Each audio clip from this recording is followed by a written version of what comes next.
Jay Crawford, Adam the Bull, Garrett Bush, Dustin Fox, Jason Lloyd, Tyvis Powell, plus, ba-da-da-da-da, you're loving him, Mikey McNuggets.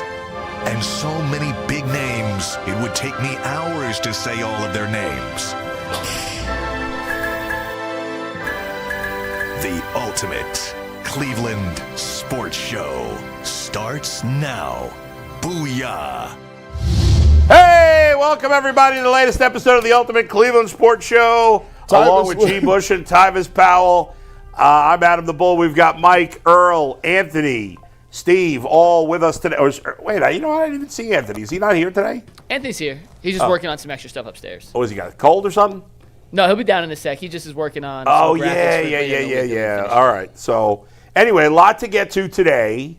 Obviously, we might talk about Shedeur Sanders. I think it's a possibility. Might come up somehow today at today's show. Before we dive into please, that, Tyvis. I was thinking, I had this thought, and this has to do with the last topic of the show, which that's either hit or miss if we get to it. So I want to make this statement to let it be known. The way Jalen Tyson is playing, the Browns should draft Jordan Tyson. That's his brother? That's his brother. Over your man Carnell Tate? Yeah. Whoa! He ain't drafted a defensive player anymore. No, he's a receiver. He's a receiver for Arizona State. You have to draft the wide receiver. I don't know why. I guess I just assumed he was a defensive player. You bring the brothers here. If Jalen Tyson going to be like this for the Cavs, then Jordan Tyson got to be of that same ilk. I have never heard that man Jalen Tyson to turn into LeBron James. Does that mean the team that drafts Fernando Mendoza should draft his younger brother, too, to be his backup? Well, we got to see how he does. See, Jordan Tyson is literally, some people have him as the top receiver in this Fernando Mendoza is going to get drafted by somebody. Well, we don't know. I'm talking about his brother. We don't know about his brother. We don't know if he can play. His brother Alberto for Burnett Mendoza. Right. Yeah, exactly. All right, well, it's good to see you, Tyvis. We haven't seen you in 12 days. I wore you down after 3 years. I finally got you take some vacation. No, you didn't. That's not what the circumstances had me take. So what happened is my wife is an online teacher. Yes. So every 3 or 4 months they have testing. So she got to go to the testing site and test the kids. Okay. So Tuesday and Thursday we had no babysitter. So I had to call off of everything to make sure I got my kids to school. So I thought I had finally got you to do the right thing. No. See, I was just talking to my wife about this. You know why I don't take PTO down in Columbus? Yeah, you should. Because it's no point. If I take PTO, I work 6 to 9. So if I take PTO, it's not what I'm gonna do. Sleep in? No, I might as well go to work and get off at 9 and have a whole day to do whatever I want to do. It's a slap in the face to your coworkers when you don't take that time off. They shouldn't have gave me the 6 to 9 slot. Anyway, all right. Hey, Mike, Bo, we got a little breaking news real quick. Yeah, I just saw early this in the from show. Adam Schefter. Yeah. All right, so let's get this breaking news in, guys. The Eagles. Are we guests on this breaking news? No, the Eagles are hoping to get back Lane Johnson from a lisfranc sprain in his right foot. They need him this season. They're 0-3 Mike without just screwed him. that up. He said lisfranc. Lisfranc sprain in his right foot. Since Lane Johnson's been playing, he's 120, 62-1. When he isn't in the lineup for the Eagles, they're 15-27, and that's just fake because we need a little disguise to get our guests in here. We got JC and Joe Alley. What's up, guys? I was like, this Hey guys, how you doing? You got a big announcement to make, though, right? Do. He's got a big announcement. You got a big announcement to I was make. like, what's going on? What is the Bedford Bearcats doing at the UCSS? We're coming to see one of our own. Oh, I appreciate that. So, That's JC so nice. Commander, I'm your The voice is in the house. I know, right? All right. How's everybody That's doing today? number How are one. you? Tyvis Good. Powell on Good. the tackle. So, You gotta say it right. I did. Tyvis Powell to the house for the Bearcat touchdown. Look at you. You ain't lost the touch. Still got it. Man, still doing it. Hey, Right. Tyvis, man, you paid these guys a whole lot of money before they came up in here for these Tyvis Powell. Touchdowns? You was getting touchdowns back then? I played receiver in my senior year, and I wasn't no stranger in the end zone. How many touchdowns did you have? I don't recall that, but it was enough. You recall everything. Yeah, I don't recall. You know how many touchdowns you had? You had 5 touchdowns. Come on now. Were you playing every down on offense or no? No, we were doing a rotation because I was more a DB. So I took defensive back more seriously. So we had a good rotation of wide receivers. So I said, I'll rotate in. But then I don't know, something happened over the course of the season where it was like, oh, he's actually pretty good. Let's make him one of the guys. So all right. Well, guys, you're here for a specific reason. We got some news, Bull, but before we get to that, Earl asked me to make it clear to you, Ty, that you are a media member. Oh my God! You remember when you came back to Bedford from Ohio State, and I told you, you did. That you had a media future. But I wouldn't consider myself a media member. I work in the media, but I'm a former athlete. Not only is he a media member, he's a good media member. He's a good media, and you're still an athlete. Outstanding. Thank you. Anyway, JC's got some big news. Yeah. So, thanks for having us on, everybody. We appreciate it. So, I'm not sure if you know, but the Bedford Athletic Hall of Fame is back in play. It's something that in my short stint here in Bedford, I felt the need to bring it back. We got a ton of rich history of student athletes coming through Bedford, Tyvis Powell being one of them. And I think it's important for you to know that we're here today to induct you into the Bedford Athletic. Oh, man. I appreciate that, man. Thank you so much. He's technically not being inducted today. Technically. It's being announced that you will be inducted in February. I appreciate that, man. Yeah. Look at all the greats, man. You're going to put me in there with Lee, Chris. Absolutely. Eric Beverly, all them people, man. Absolutely. Everything that I never, this was something that, you walk through the hallways of Bedford and, it's the athletic wing and you see all those people's faces with their plaques on there. I remember that Chris and Lee got their little paint drawing thing. Yeah. And I used to look at it and be like, man, they was really good. Like, I never looked at myself as somebody that, I wanted to do those things, but I never thought that I would be good enough to do those things. So, to go into this and go through Ohio State and go to the NFL and, to have this moment right now means a lot to me because it was something that it was like a dream. So it's funny because I was at the Browns game and I actually ran into this young lady who is a Bearcat, and she came up and introduced herself. She graduated. I think she said she graduated 2018, and she was just talking about how I was an inspiration to her. She's now in the sports media world and all of those things. And she was like, they talked about you all the time and I just wanted to finally meet you. So it's nice to know that Bedford is still putting out really good human beings and obviously we're still doing well sports wise and things like that. So I'm proud to be a Open it. You're not. Open it. What's wrong with you? I'm like the Christmas. I'm the Christmas. No, I ain't opening it fast enough. So I will say that part of the weekend is going to be we want to bring you guys in, you and the whole class. If we could get that graphic too. You want to talk about the graphic? You're not alone. So Councilman Vic Fluharty, baseball, class of 72, Carmen Glover. Track, also a pretty good basketball player, ended up going to Syracuse. Sarita Johnson, Liz Leonard, Ricky Perez, and yourself. So we're going to bring you guys in on the 6th, actually. Our boys play Garfield Heights. Okay. So we need you there at the game. It's going to be alumni night. Yeah. So there's going to be a lot of people there to kind of bring in that great night with you. And then the next night will actually be the ceremony. Thank you, man. I really appreciate that. Awesome. That's great, man. That's great, man. Look at that. Look at that, man. You got that. That's that certificate. You got perfect attendance when you. I did. You're the youngest person on that list, Tyvis. I know, right? Particularly impressive. Yeah, that is. I got one for you, Tyvis. Yeah.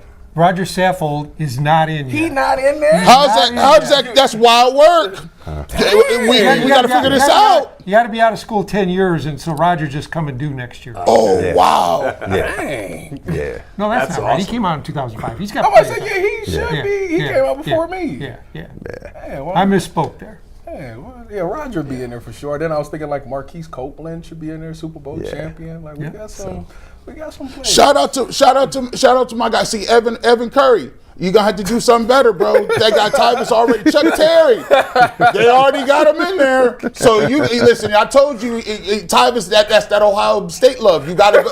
It's the Ohio State love. No, you deserve it, bro. I appreciate y'all so much. Thank y'all. That's awesome. I appreciate y'all. Well deserved. That Thank you guys was for coming Tyvis. in. Thank you. Joe, Congratulations on the big night. And why don't you put the graphic up one more time? Shout out to all these cats that pulled up, man. I love the fact that you guys are highlighting all of the different people from different places, different times in different sports, the men, the women. That's a beautiful thing to, because a lot of times football and basketball get the headlines, but to celebrate the people that's doing other things is really cool. It was a big push for us to make sure that we had a mixture of sports going in. It's important for me coming into this role that not just football, and that we love it, basketball, but all of the sports, know that we appreciate them and want to show them just as much love as everybody else. So Beautiful.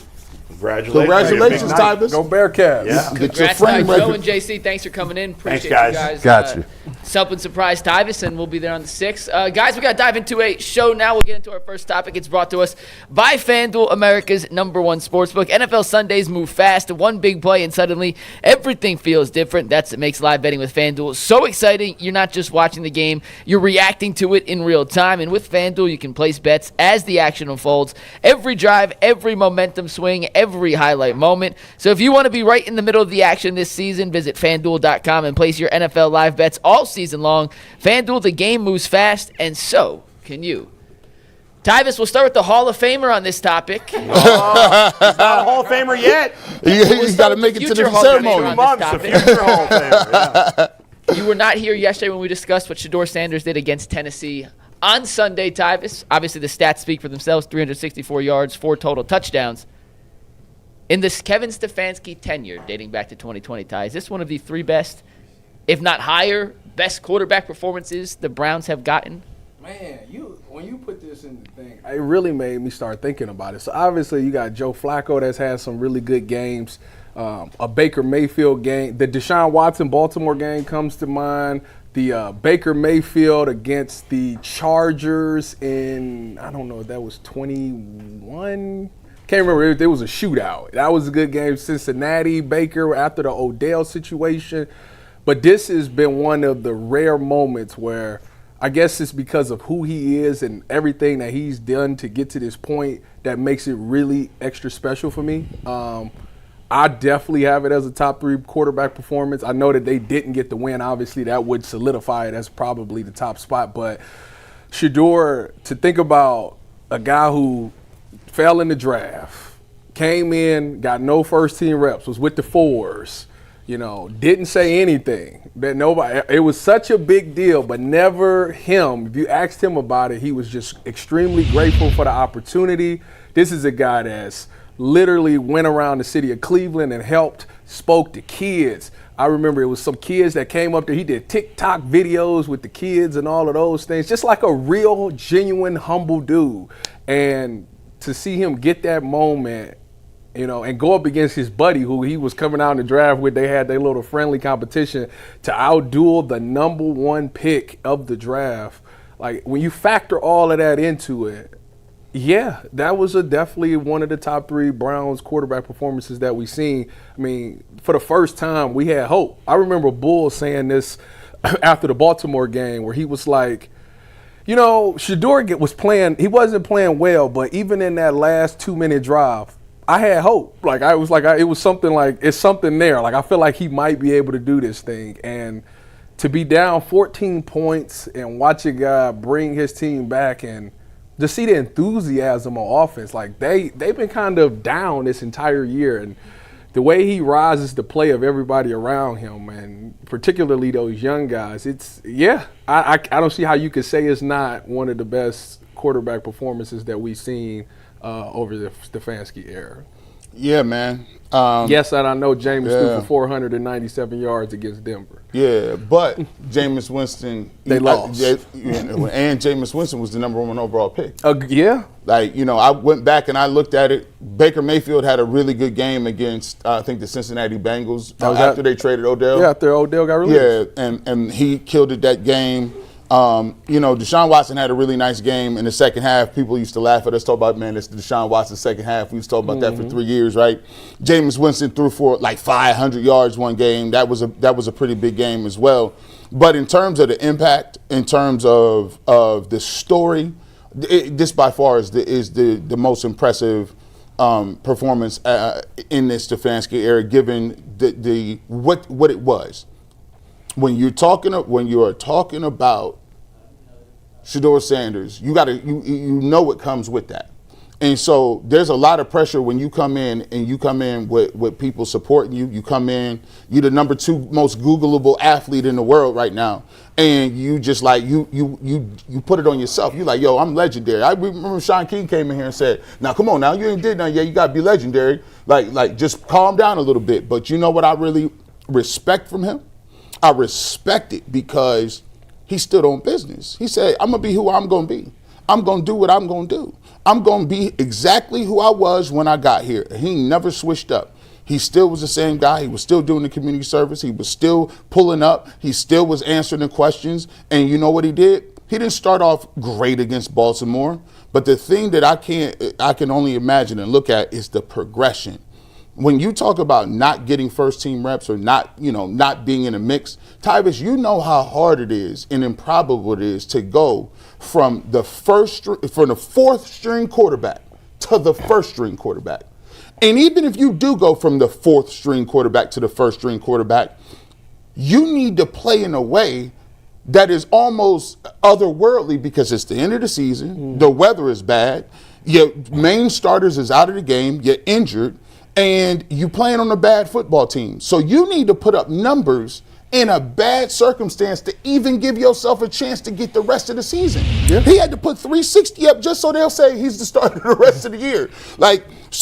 For me, when you tally and put everything together, it's by far the most impressive thing because of the circumstances, who he is, what's going on in Cleveland, the talent around the team, and just the improbable nature of going from fourth to first. And then when you get there, putting up them type of numbers and being able to deal with all the other stuff that comes with it. So I got to put this at number 1, Boo.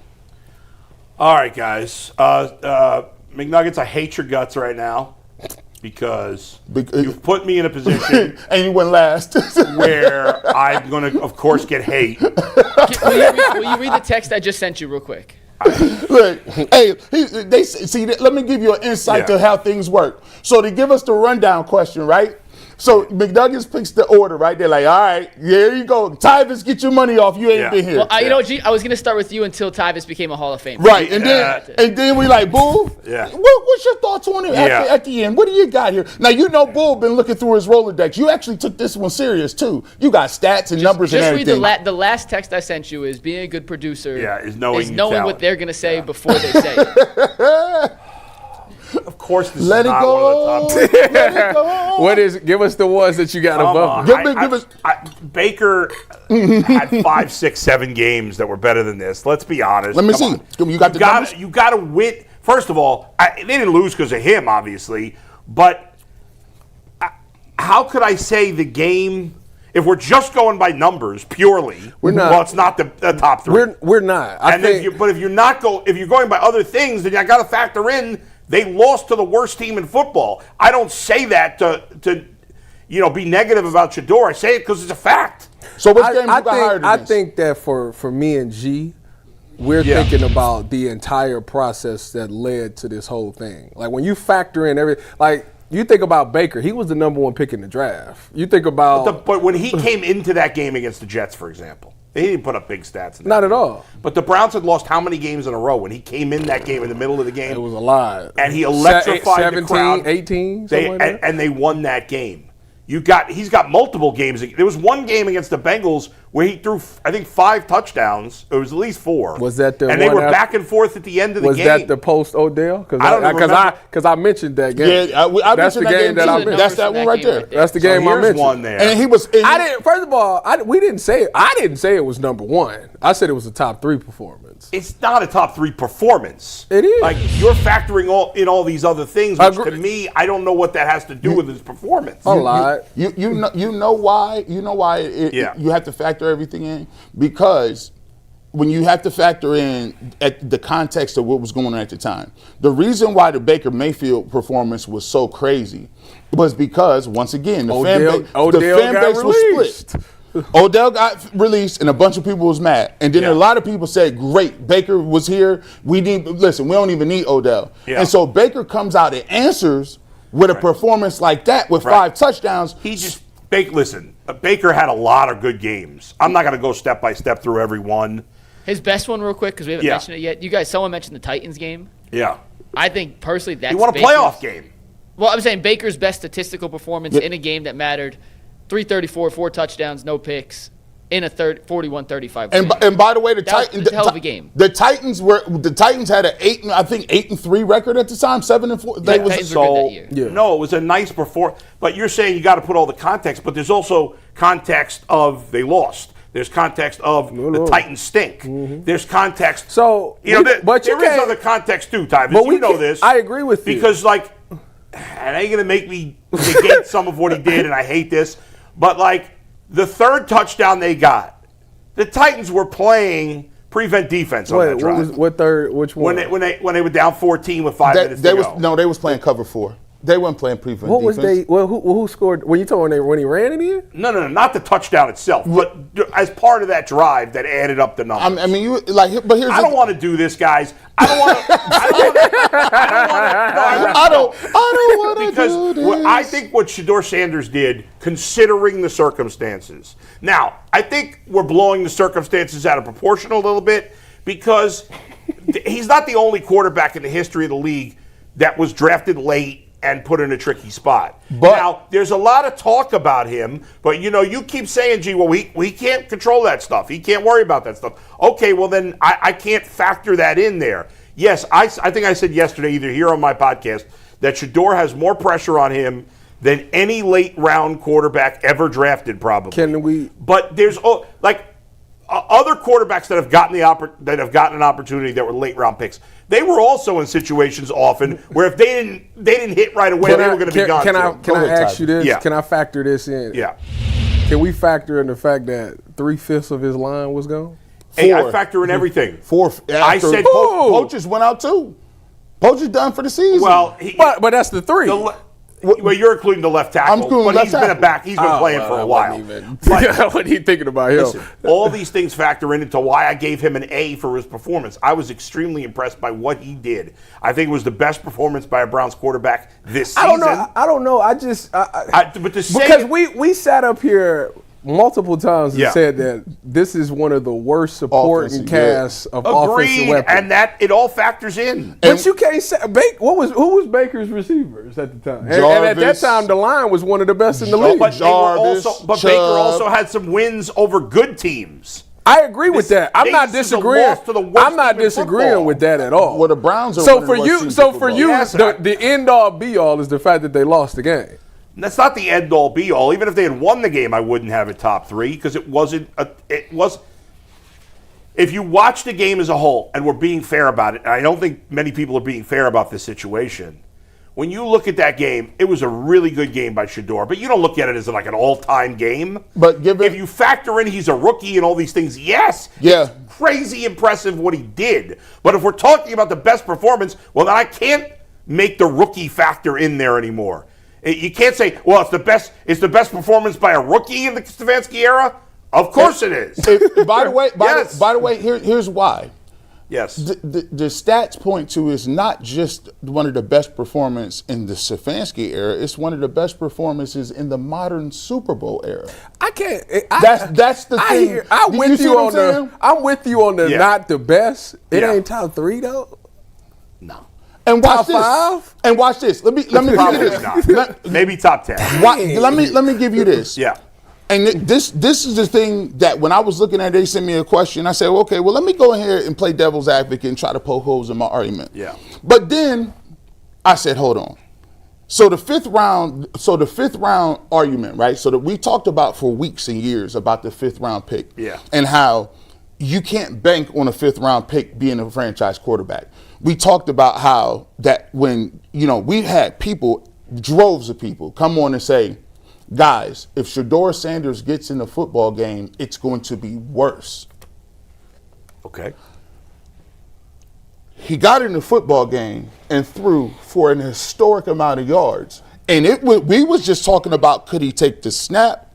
Could he get out of the huddle? Does he know the verbiage? And then I looked it up and I said, let me figure this into. I wanted to find out in a rookie season, has anybody, I said, forget the 5th round. Let me go to the 3rd and 4th round.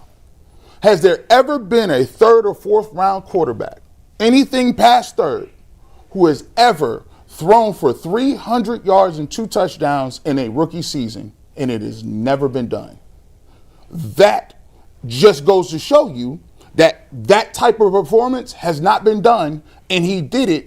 And as a matter of fact, we're not comparing just rookies, G. But the question is not was it the best rookie performance? But you have to take in context. It's you're see, here's the problem. Here's what you're doing. You're only taking into context the things that lift him up, and you're disregarding the things in context that bring it down. So what I'm trying to do? Yeah. What I'm saying to you is there is nothing that can bring it down. Like, because here's the thing. What do you mean? The fact that they lost, the fact that it's the Titans, that doesn't bring it down at all? No. But we're saying the reason they lost the game is because that dude at the bottom right there, Kevin Stefanski, that's also part of the context. Right. We don't know they would have won. But listen, but here's the thing. Shedeur Sanders put up that type of game. Yeah. Inexplicably. The whole world is like, he was playing great and you took him off the field? Right. And nobody would have said that about any other quarterback, by the way. If Joe Burrow was, if the Bengals was going down to score and they took Joe Burrow out, you would blow your TV up. I would. Bull, let me ask you this, Bull, because G, this plays off your point. Remember Mike White, Bull? What's that? Remember Mike White? Yeah. Who is Mike? That's the quarterback for the Jets. And the Dolphins. Mike White was a 5th-round pick. Yeah. The 171st overall pick. And in his rookie year, Mike White threw for 405 yards and 3 touchdowns as the Jets beat the Bengals. Yeah. Gee, you're wrong on that stat.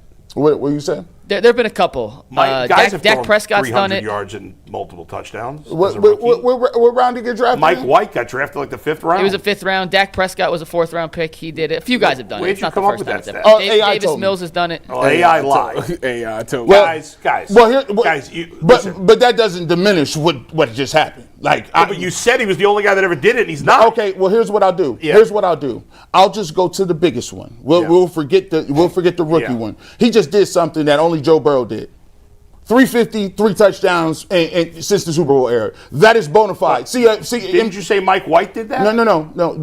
300. Mike White did not rush for a touchdown. There you go. Oh, 3 past 350 yards, 3 touchdowns, 1 rushing touchdown. Did Mike White throw 4 touchdowns?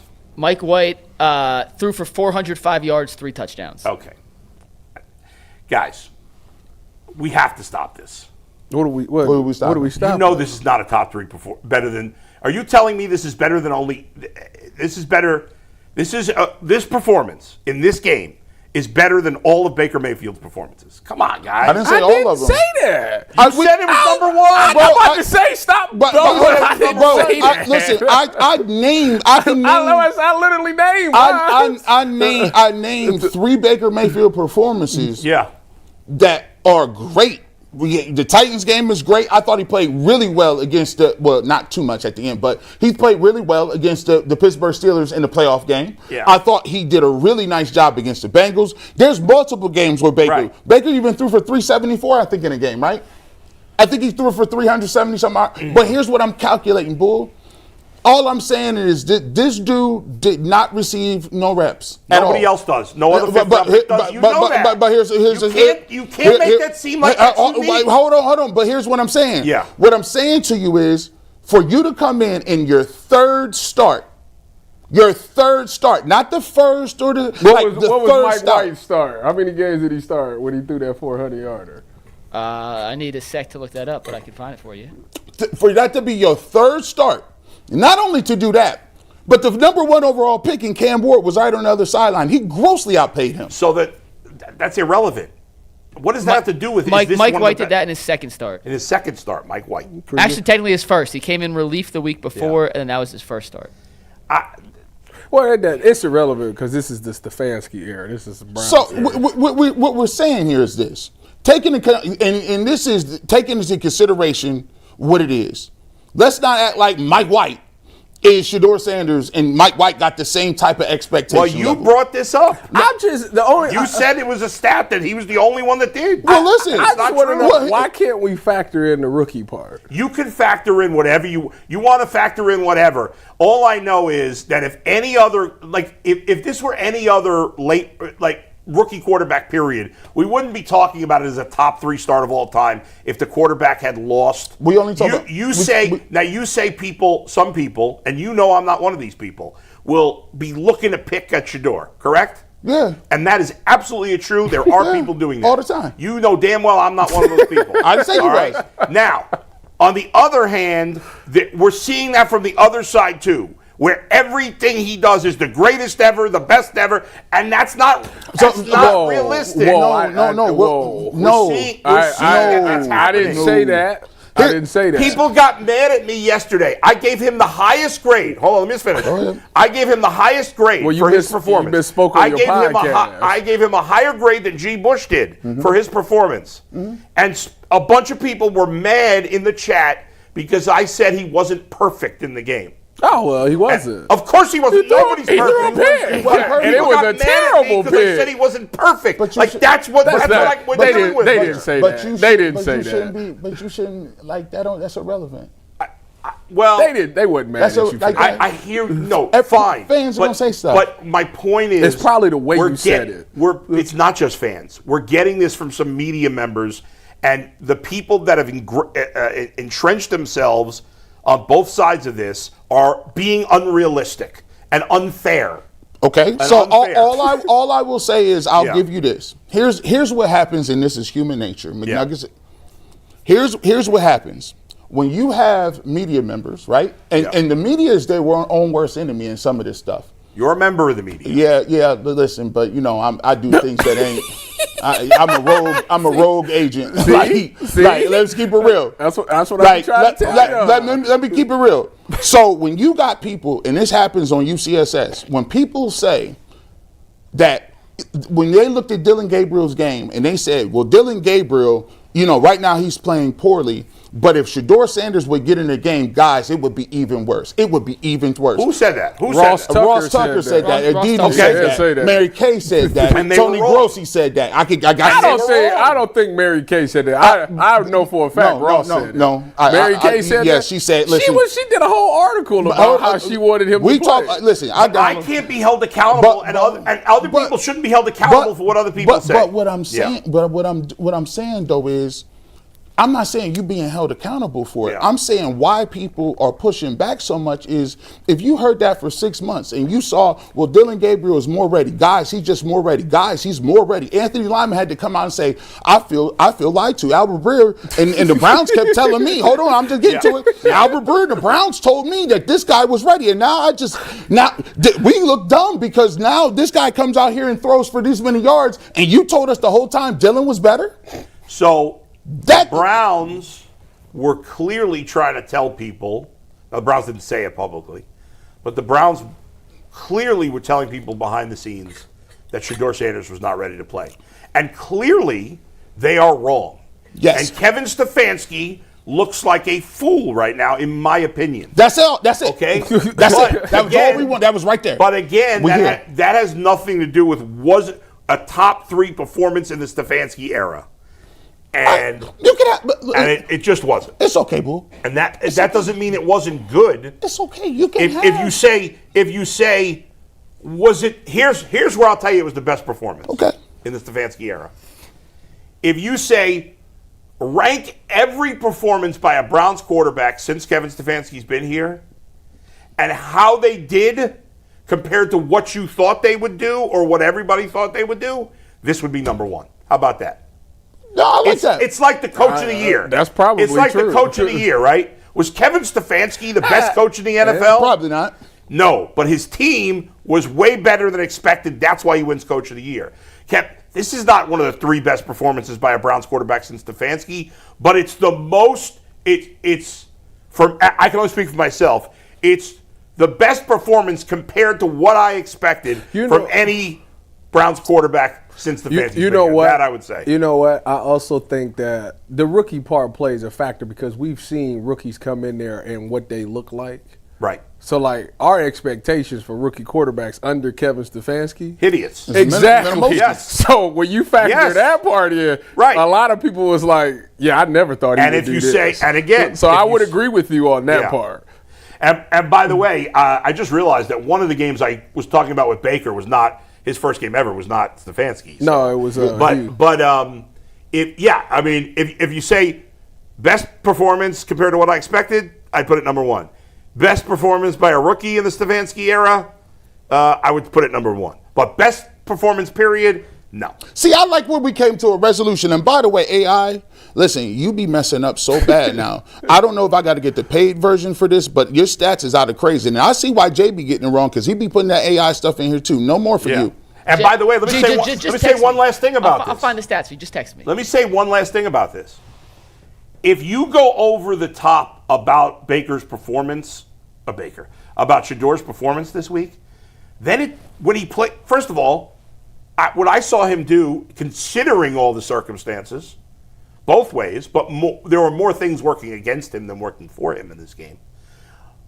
If you say this is the all-time performance, this is that, well, that doesn't leave room for him to be even better than that. And I think he could play better than he played this game. Well, clearly, all you got to do is not throw the pick. So the idea that this was the most magnificent, well, then what are you going to say when he really plays? If he does a top 3 game in modern, I put it at 2-1. He's in trouble. No. He's in trouble. Give me the stats, McNuggets. Give me the stats. I did a little extra addition of the 5-pack of stats because I found some really good ones based on Shedeur's performance against Tennessee. I'll show you those stats after a reminder that Mint Mobile is the official cell phone sponsor of the Ultimate Cleveland Sports Show. If you're still overpaying for wireless, it's time to say yes to saying no. At Mint Mobile, their favorite word is no. No contracts, no monthly bills, no overages, no hidden fees, no BS. I said yes to making the switch and getting premium wireless for just $15 a month. Mint makes it simple. All plans come with a high-speed data, unlimited talk and text plan delivered on the nation's largest 5G network. You can even bring your own phone and keep your same number and contacts. If you're ready to say yes to saying no, make the switch at mintmobile.com/LockedOnNFL. That's mintmobile.com/LockedOnNFL. Upfront payment of $45 required. Limited time new customer offer for 3 months only. Speeds may slow above 35 gigabytes on the unlimited plan. Taxes and fees extra. See Mint Mobile for details. By the way, a couple of quick breaking notes from baseball for those who may be interested. Fortunately, it doesn't involve the Guardians. Kyle Schwarber re-signed with the Phillies, 5 years, $150 million. I thought he was on the radar, Bull. You told us on to the Guardians. That's Alonso. Oh, okay. And although I don't think they're going to sign him, and sadly, yet again, the Dodgers signed another great player. They signed Edwin Diaz, former Mets closer, signs with the Dodgers. All right, G, these are the stats that you will appreciate. You will like. You actually mentioned one of them already. All right, there we go. Mostly good. One, I'm curious at the end if you guys think it's something that will be something worth monitoring, I guess is the right way to play it. But in the history of the Browns franchise, 364 yards is the third most a Browns rookie quarterback has ever thrown for. Baker 2 times in his rookie season threw for more yards. He threw for 397 against Houston. He threw for 276 against Baltimore. And I was surprised to see Brandon Weeden tied with Shedeur at 364 yards. I didn't remember him ever having a game. Yeah. Oh, that's that Josh Gordon game. Oh, was it Josh Gordon? I'm embarrassed to admit that I thought Brandon Weeden was going to be good. Yeah. I dropped the ball on that one. It's okay. We all miss. I like Johnny Manziel. Who was the coach at that time? Hugh? Was Hugh the coach? It was 2012. It was Matt Shermer, right? It was either Chud. No. It was the 2012 season. I think it was Shermer. All right, this next one, G. Use this as ammo, okay? If anyone comes at you for Shedeur, you can use this as ammo. There it is. Shedeur is the only Browns quarterback this season to throw multiple touchdown passes of 15 or more air yards, despite having half the pass attempts of Dylan Gabriel and Joe Flacco. Sanders has attempted 74 passes this year. Gabriel 185, Flacco 160. He also has 2 touchdown passes of 60 or more yards this season. That's tied with Aaron Rodgers and Baker Mayfield for second most in the NFL. Sam Darnold leads the league with 3 touchdowns of 60-plus yards, but Shedeur, only Browns quarterback with multiple touchdown passes of 15-plus air yards, and one of only 4 quarterbacks in the entire NFL with multiple touchdown passes that have gone for 60 or more yards. And by the way, if Quinshon Judkins doesn't get tripped up at the goal line, that's another one. And by the way, Isaiah Bond you got to get in the end zone, dog. That's 4 right there, dog. That's 4. You already in the league. The other game. The other game. Yeah, against the Raiders. Yeah. He could have had a chance to get in the end zone. It was Pat Shermer, by the way, in 2012. Yeah, he was terrible. Chud in 2013. Nice guy, though. Yeah, very nice dude. Very good dude. But he wasn't a good coach. Wait a minute. Who was Shedeur's coach? Pat Shermer. Yeah.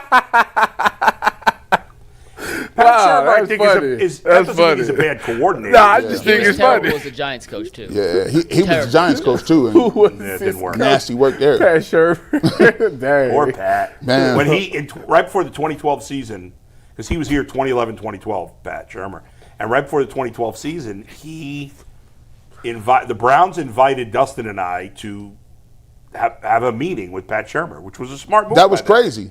Which is great. We'd only been on the air for like less than a year. Y'all must have been giving him hell. Y'all was killing him. Y'all must have been beating his ears up on the radio. And we sat and talked with him for an hour. He was extremely nice. So when I killed him again the next year, I felt at least guilty about it. Like he was like in the bottom of my stomach. I shouldn't say that about Pat. Good dude. Good dude, man. I gotta do it. It's harder to rip a guy when you know them a little. It is. I'll do it because I got to do it. Sometimes you just got to tell it like it is. Yeah. But if you can stand on what you're saying, you just got to say it. You got to say it. Yeah. So. G, you mentioned this stat already. I'm glad you did. But Shedeur became just the second rookie quarterback in the Super Bowl era. The entire Super Bowl era, any team, any draft spot, first round, second round, third round, fourth round, fifth round, sixth round, does not matter. Seventh round? Does not matter. Okay. To put up all these stats in the same game. 350 or more passing yards, 3 passing touchdowns, and 1 rushing touchdown. Right, this was the stat he mentioned. Good answer. This is the one that you mentioned, I said. And joining Bull's favorite player ever, Joe Burrow, I don't know if he's my favorite player as the ever. only 2 rookie quarterbacks to ever accumplish that in the same game. I'd like to meet him. Can I meet him? Will you company. let me introduce me to him? Last time I seen Joe Burrow was 2 years ago? No, when did I get fired from the collective? Was that last year? You're asking It us? was last year. All right, so year. I seen Joe Burrow last year in like July. He was at the Woody in the training with Coach Mitch. You chatted with him? Yeah. Did they still let him come back? Gave a nice little hug. Yeah, asked him how'd that go? asked him what was going on and stuff like that. It was good, man. They still let him come back to the facility? Had a Buckeye workout shirt on. Joe Burrow gets invited to the cookout without a doubt, right? Oh, no. Listen, Joe Burrow brings him a nice young lady that's your cousin to the cookout. You like, Joe Burrow, what you doing here? I'm with your cousin. But I can't say he's my favorite player because your favorite player is the guy you rooted for as a kid. Yeah, you can't. Yeah, I don't feel that same way. I love Joe Burrow's a great quarterback. Seems like a great dude. But you can't. I love him, but you can't hang out with him like that. Your son's middle name is Burrow, so like, come on, Bull. Whose son's middle name is Burrow? Aaron. Is not his middle name? Aaron Burrow Bull. I love when people My start son's rumors. middle name is Coltrane. Really? Coltrane. Yeah. Well, technically it's Cole, but we call him Coltrane. So it's not Coltrane. No, it's not, but we call him that. Hey man, we thought about it because my wife's a big jazz music fan, and we were gonna make it officially Coltrane, and we decided to just keep it as Cole, but we call him Coltrane. That sound like a Giambi pit boss. Like, yeah, dog, some money's missing. Hey, Coltrane. We'll talk to him. Like, you know what I'm saying? But by the way, that stat right there was crazy. That stat right there is. And by the way, here's what I'm going to say about this. Even Shedeur Sanders says he didn't play perfectly in that game. He talks about how he forced that throw because he was trying to make a play. He's like, man, my dad going to get on me for that. That was wild. Yeah, that was on me. Bull, they didn't kill you for saying that. What? That he wasn't perfect. That's what Earl said. I don't think that you must have said it in a way that you shouldn't have said it. Sometimes it's not what you say; it's how you say it. You said he had to still prove himself, right? Of course, you still have to prove something. That's what he just left it at that. Like he just he does. Hasn't proven enough. Right? Maybe it's because you're white. I always tell people. I get it. White people suck, but the good ones. I told him before the show. This was funny as heck. I said, there's 2 times I've been called racist, right? Yeah. And they call you racist? Yeah, 2 times in a row. Like I said, how can I be racist? One when Baker Mayfield was here, and one when Deshaun Watson was here. Yeah. I said, how can I be racist? And it's 2 different people we talking about. Wait, what did you say that made him say that? Because I said that Baker wasn't playing good. They're like, oh, you would have liked him if he was a mobile quarterback. I mean, you mean a black guy. And I said, okay. And then Deshaun Watson was here. They was like, you know what? You said 4,500, G. Bush, and he was terrible. You just like him because he's black. I said, man, I mean, it's 2 ways. So it go with the territory. Yeah. It go with the territory. I've never been called a racist. So I ain't a racist. I'm a realist. I don't think I'd ever been before the last month, and I believe the only people saying that to me are people that are not. Have never listened to me before the last month or two. Probably. Because anybody that's been a fan that's listened to me since 2011 knows how absurd that is. Yeah. And people always be saying it. Like, I always let people know, all these people in the media, I say it all the time in the barbershop, all these people in the media, like, we all, like, interact. We be at each other's houses. Like, we be at each other's joints. Like, we have each other's numbers. So it's not like, okay, when we leave here, we be arguing like crazy, right? And then we leave here and we be outside cracking up, laughing and joking. Right. And some people don't really know that. Like, they just think like, oh, your takes are what they are. But, sometimes it just take a little bit of time to get to know people and get it. It's a new relationship. Yeah. I got a couple more stats. Let's continue this. We just mentioned Sanders joining Joe Burrow as the only rookie quarterbacks ever with 350, 3 passing touchdowns, 1 rush touchdown in a game. However, on the flip side of that, and this is an anti-Browns, I guess you could say Stefanski stat if you want, but despite the fact he put up those crazy numbers, Shedeur is the only quarterback in the NFL to lose a game this season, which he had 350 passing yards, 4 total touchdowns, and fewer than 2 interceptions. So not Shedeur's fault, but it is incredibly rare for a team to lose a game. Yeah, I mean, you can blame Stefanski. I get what people – now, we don't know that they would – if they – first of all, even if he had left Shedeur on the field, there's no guarantee they would have scored that 2-point. That is correct. Go ahead, Jim. You talking about the second time? Yeah. The play was a touchdown.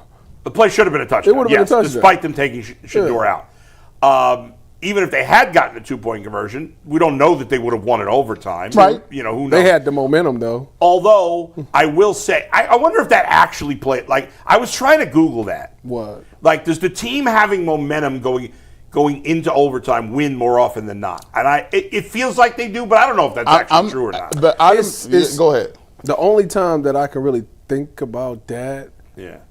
But it's not fair. It's not fair to say it. But remember the Chiefs Buffalo playoff game? Right, yeah, sure. I think the Chiefs had the moment because they had to go down the field and kick the field goal, and then they got the ball first, and then it was game. Well, but I don't know how Josh Allen would, but he was on fire, so I don't know. Right. Let me didn't get a chance to see it. I'll give it to you like this. Like, go back to those Bengals games. The Bengals games with the Chiefs, right? Yeah. The times that the Chiefs won, right?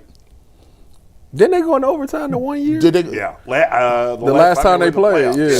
So if you're the Bengals, I watch those games, and I'm like, man, the Bengals really outplayed these dudes in every facet. And I said, bro, they better win this in regulation because I just feel like it ain't gonna be in the cards. Yeah. So it be that feeling sometimes where it's like, if you plan and you go to overtime and that team is hot, you ain't stopping Patrick Mahomes. It's only a few people that could do that, but sometimes that momentum is so devastating. It's like there ain't no way we gonna get this football and go down the field. They playing better than us right now. So and the thing though about if this game went to overtime, we'll never know.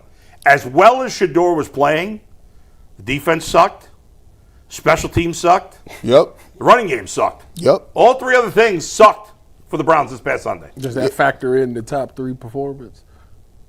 Everything factors in, Tyler. So here's the last one. It goes hand in hand.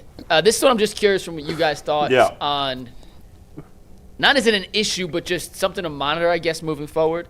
Shedeur, we know he holds on to the ball long. He did it again. He held it for 3.57 seconds was his time to throw against Tennessee. That was the second longest of any quarterback in 2025 this season. Tennessee had a pressure rate of 63%, meaning on 63% I didn't realize it was that high, that he was pressured that much. Yeah, it was the highest of any team. And when you go back and you actually rewatch it, he did a good job evading pressure. Mm-hmm. There was quick pressure a lot. Yeah. And the time to throw, the reason it's so long is he does a good job evading pressure, buying himself time.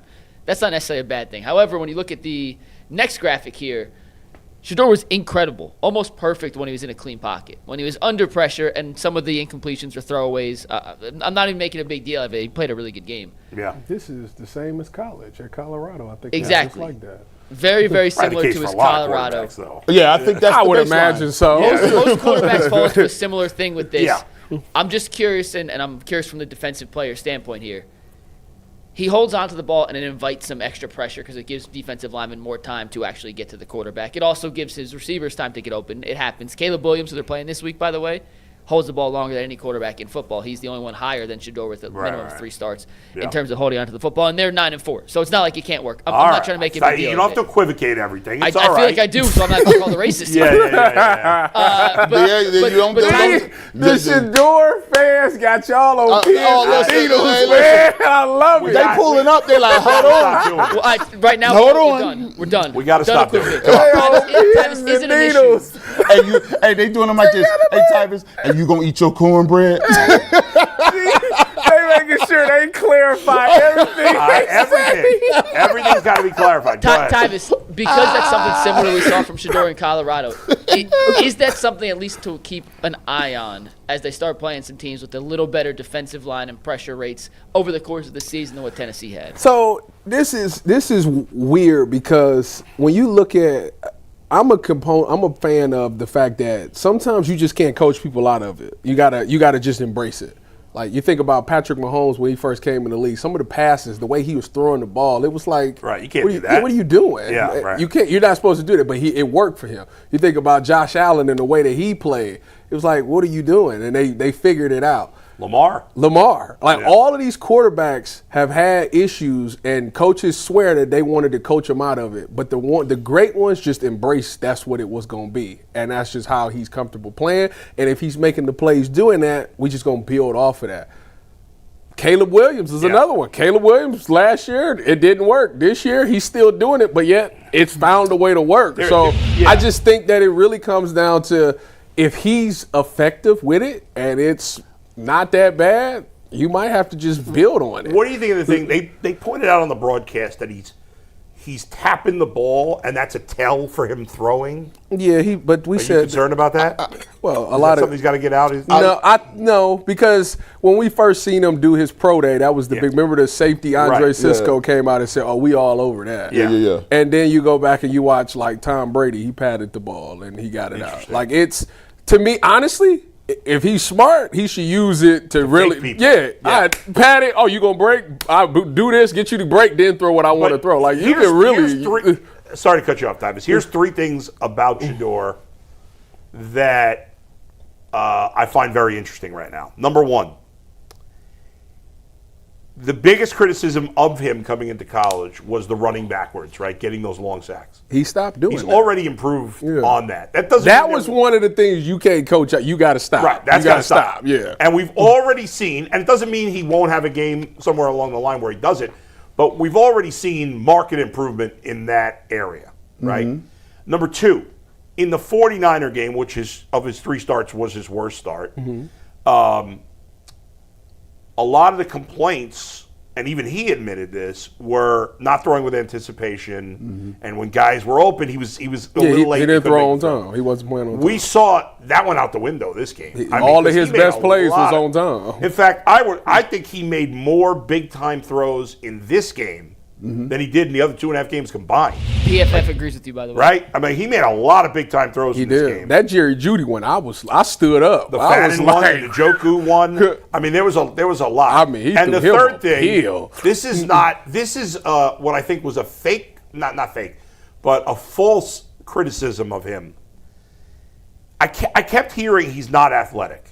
Yeah. And you know me, I don't watch a ton of college That's football. not what they said. What they said was he's not as fast as his father. Like when you hear the Sanders, you would think, oh, he runs a 4.3. Right. And that wasn't But here's the thing, Tyvis. Sneaky I think people were turning that in. Like, I got the impression he was below average. So you thought he was like a statue. Yeah. And he's not. I would say nobody's his dad. His dad is the freakiest of freaks. Right. I would say he's an above-average athlete, not an elite. He's not Lamar Jackson. Certainly not. It's only been one person we talked to that's pointed out that he is quicker than a lot of people anticipate. And we actually going to talk to Shaun King. He was the one that was like his first. He said something about like his first move is so evasive in the pocket. Yeah. It's so twitchy. He's quicker than what you think. It's like. So McNuggets, you like this. I like when basketball is referred to that as suddenness. See, I like the suddenness of it. Like, you know what I'm saying? Just like I will say this. As far as the patting the ball thing, I compare it to baseball. If that's a rhythm, and I've watched other quarterbacks, the way they coach it, If that's a rhythm thing to get you in rhythm to throw the football, I'm all for it. It's just like in baseball. You can have your hands wherever you want. Your stance can look whatever. But as long as my hands can get to the hitting zone in time, I don't care what you do besides that. Right. As long as you can get them in that zone, you're ready to go. So for that, I don't have a problem with it. The most impressive thing, which is there's more things to, like the big throws, he made them throws. But then again, I knew he could make them throws. That was, to me, was one of his most impressive traits coming out, his level of accuracy. Here's the thing that impressed me, is the fact that in 3 games, the speed of the game has precipitously slowed down from the way it looks on the field. In the Baltimore game, he was laughing like, oh, I see what y'all doing out here. Y'all moving kind of fast. Then he got to the Raiders game, and then he put some things on tape. Then he came back in a cold weather game where the weather was inclement, and it didn't look like, okay, I'm not sure if I want to trust so-and-so to throw it here or throw in anticipation. This game, I started to see him not only scramble, but he's scrambling to move to the pocket to throw the ball downfield. And his best throws to me in this game was the throwaways. And the play to Jerome Ford to understand, you know what, I went through my 3 progressions, ain't nobody here, let Jerome get the ball and carry it down. Hey, it's a 3rd and 18. I see Harold Fannin Jr. here. It's a nasty game. Let me go ahead and see if I could get him open and get me 16 of that, punt the football, and then maybe pin them deep to get it back. Those are the CEO type things that people kind of judged and said, okay, do you understand what we're doing? And are you going to take your layups here or whatever the case may be? The throws were beautiful, but I'm impressed with the fact that in his 3rd game, it's slowing down for him. And he's starting to kind of understand not just the big throws, but it's the whole being a quarterback thing. I was thinking about this morning, like, you talk about, like, the Browns always seem to be in the worst situation ever. And I was thinking about, okay, what's the best situation the Browns could be in? And I said, think about this scenario for a minute. Shedeur plays very well down the stretch, but the Browns lose, right? They lose a bunch of close games, but he plays very well. Browns end up with the number 1 pick. Trade down. Trade down. Get more. But not too low because you still want to take Carnell Tate. Jordan Tyson, Makai Lemon, right. Chris Bell, grab Denzel Boston. Grab an elite wide receiver. Only 5 receivers 3, 4, that 5, I've taken right? in the first round. Then you use your late 1st round pick and your early 2nd round pick to draft 2 offensive linemen.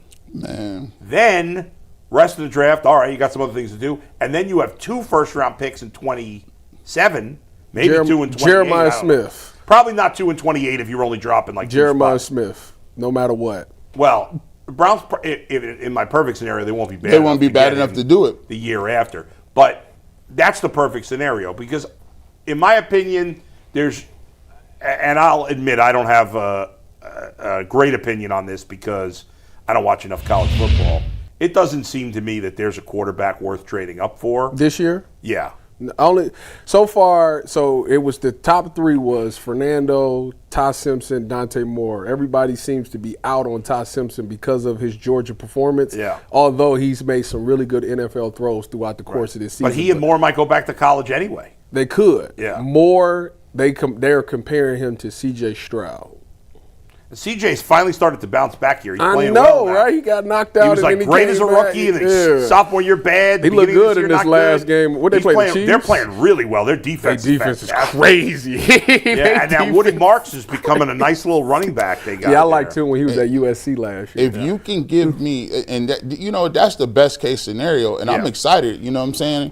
Like if you look at it and you say and this is why I'll be wanting it. If we can get past I find it funny, like all of this came from the Giants interview and Brian Dable, and he got fired weeks ago. Yeah. So now we dealing with the fallout of what the draft was talking about and what Shedeur. But this is the best case scenario, bro. Everybody should be excited. You like, bro, if we found a dude in the 5th round, and you crazy. Telling me, like, we're gonna do a topic later on with Deshaun Watson. If Shedeur Sanders is good, they keep Deshaun. I don't care what you want to do. Put him over the side. We got a quarterback. It don't matter. Sit right over here. Hang out. For me, if I'm moving forward with Shedeur next year, which I would if he plays well in these final 4 games. That's the best case scenario. I would then even more want to get rid of Watson because I'm like, let's take the big cap hit now, just get it off the books, because I'm not paying any money to my quarterback anyway right now. Are we talking about him later in the show? No. Who, Deshaun? Yeah. Yeah, we're going to skip Cavs. Yeah. We'll do Deshaun All right, go ahead, Mike. Yeah. We'll get to it later. Well, Mary Kay's not here yet, so we still got another time. But But no, that's the and the thing is, I think when people that's why I said what I said about the Cavs at the beginning of the show, because I told you I knew it. Go ahead. No, what happened? That's why I said we need my thing on the Cavs. Oh, Jason, go get Jordan Jason. Tyson. Now, if you the Browns and you get a dude in the 5th round, and you now can use those assets to bolster the team around you, and you get an energy level. And think about this. This is the thing. Quinshon Judkins, right? Go Bucks. No off. Like, this dude just came into no training camp, nothing. That is still wild. Isaiah Bond. Listen, no training camp. Just pulled up like, hey, I'm here to practice. Not playing training camp? No, Yeah, they just signed. Obviously, they need to get a number one receiver. Yes, they do. Yeah. And or you got Shedeur Sanders, who just now started to play and got, at the last part of the year. And then you got Harold Fanner Jr. coming off the year he came with. You get these guys together and give me some offensive linemen and some receivers. That's the most excitement that you are going to have for the Cleveland Browns in the next couple of years. And I believe in Shedeur Sanders. But even for the people that don't believe and they like, we'll give you a year next year in 26 to kind of figure out, but if not, we're going to get a quarterback. For those people, even if you give them the 26 and you got picks in 27, if it don't turn out to be nothing in 26, you're not losing nothing. Right. So you should be super excited no matter what. Yeah, the whole key is seeing him play well down the stretch. Give Shedeur 26. If it don't work out, you can get your boy Arch Manning. We got Mary Kay in the queue, so we can ask Mary Kay about that. We're going to bring Mary Kay in after a reminder that NFL Sundays move fast. One big play, and suddenly everything feels different. That's what makes live betting with FanDuel so exciting. You're not just watching the game, you're reacting to it in real time with FanDuel. You can place bets as the action unfolds. Every drive, every momentum swing, every highlight. So if you want to be right in the middle of the action this season, visit FanDuel.com and place your NFL live bets all year. FanDuel, the game moves fast, and so can you. And with that, how you doing today, Mary Kay? I'm doing great, guys. How you doing? Good, Mary Kay. What's up, Mary Kay? We were just talking about, obviously, after Shedeur's performance. Well, first of all, what did you think of his performance against Tennessee? I was very, very impressed. He is so much more elusive than I thought he would be at this level. So that's one of the things that is really standing out to me.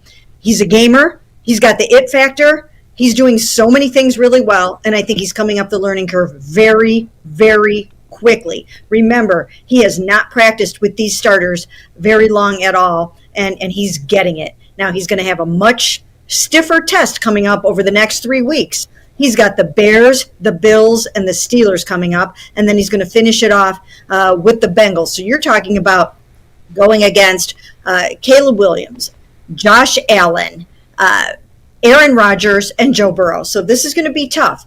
But if he can continue what he's doing and show the growth that he has shown at this point, they're onto something here.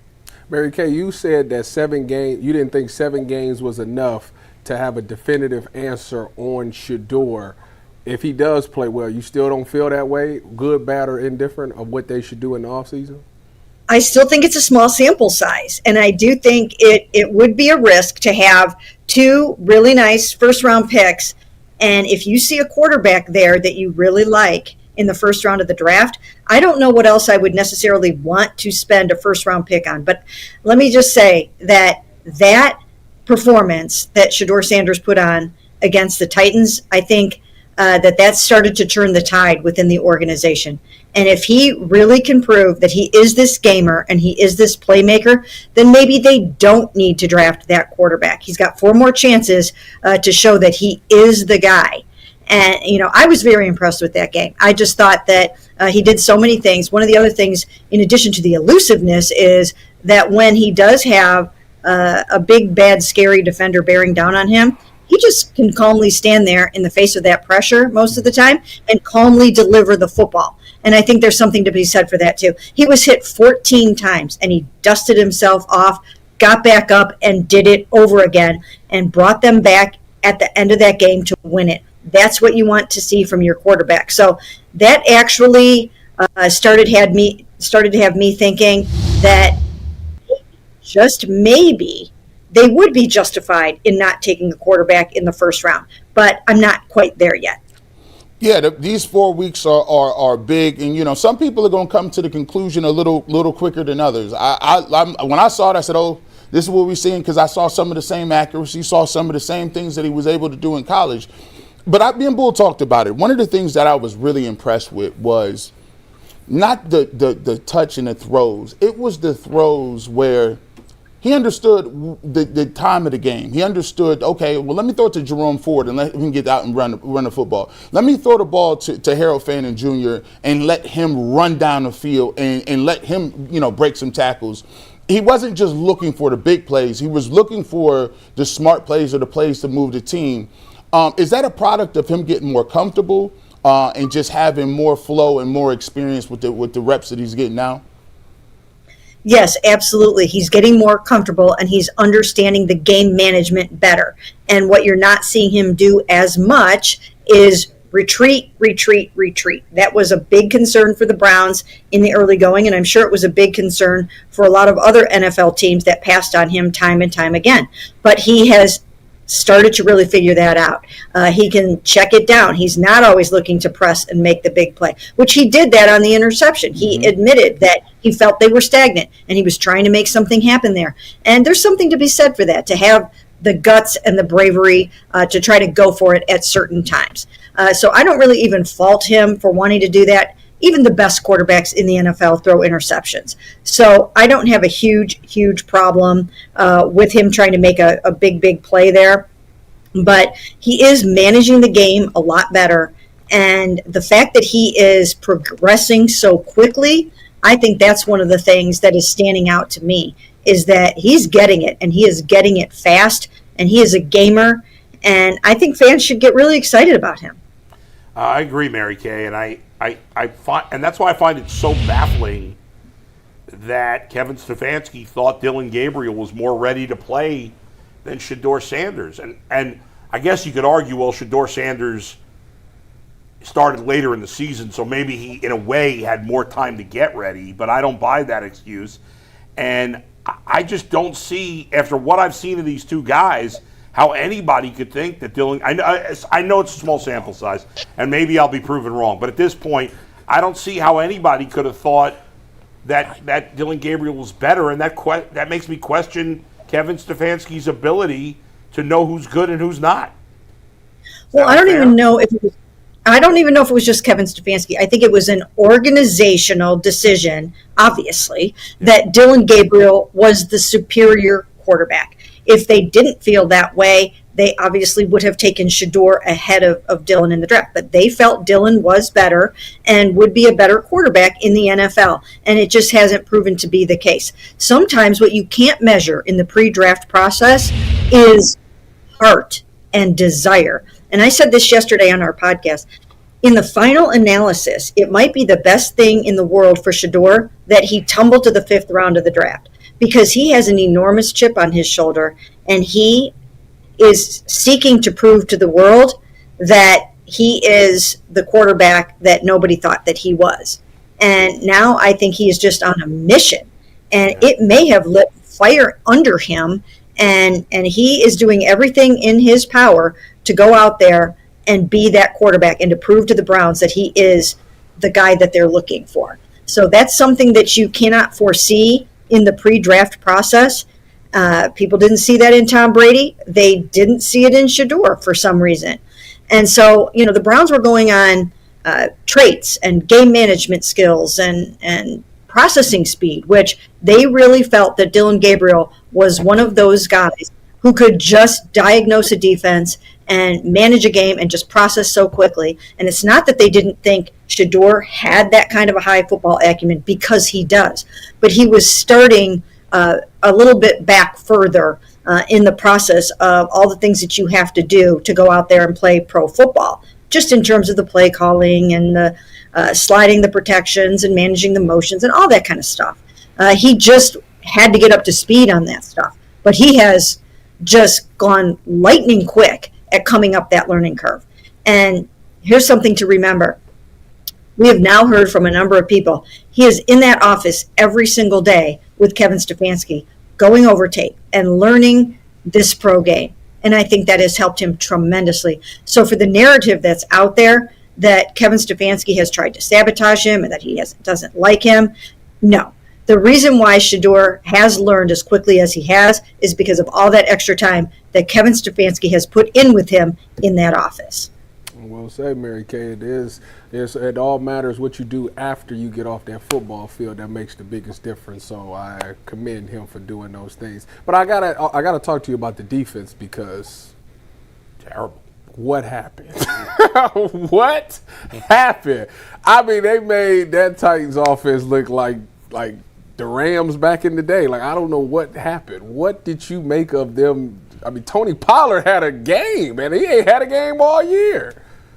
I know. It's just unbelievable to grasp what happened. But I think for starters, we all learned just how important Malik Collins was to this run defense, right?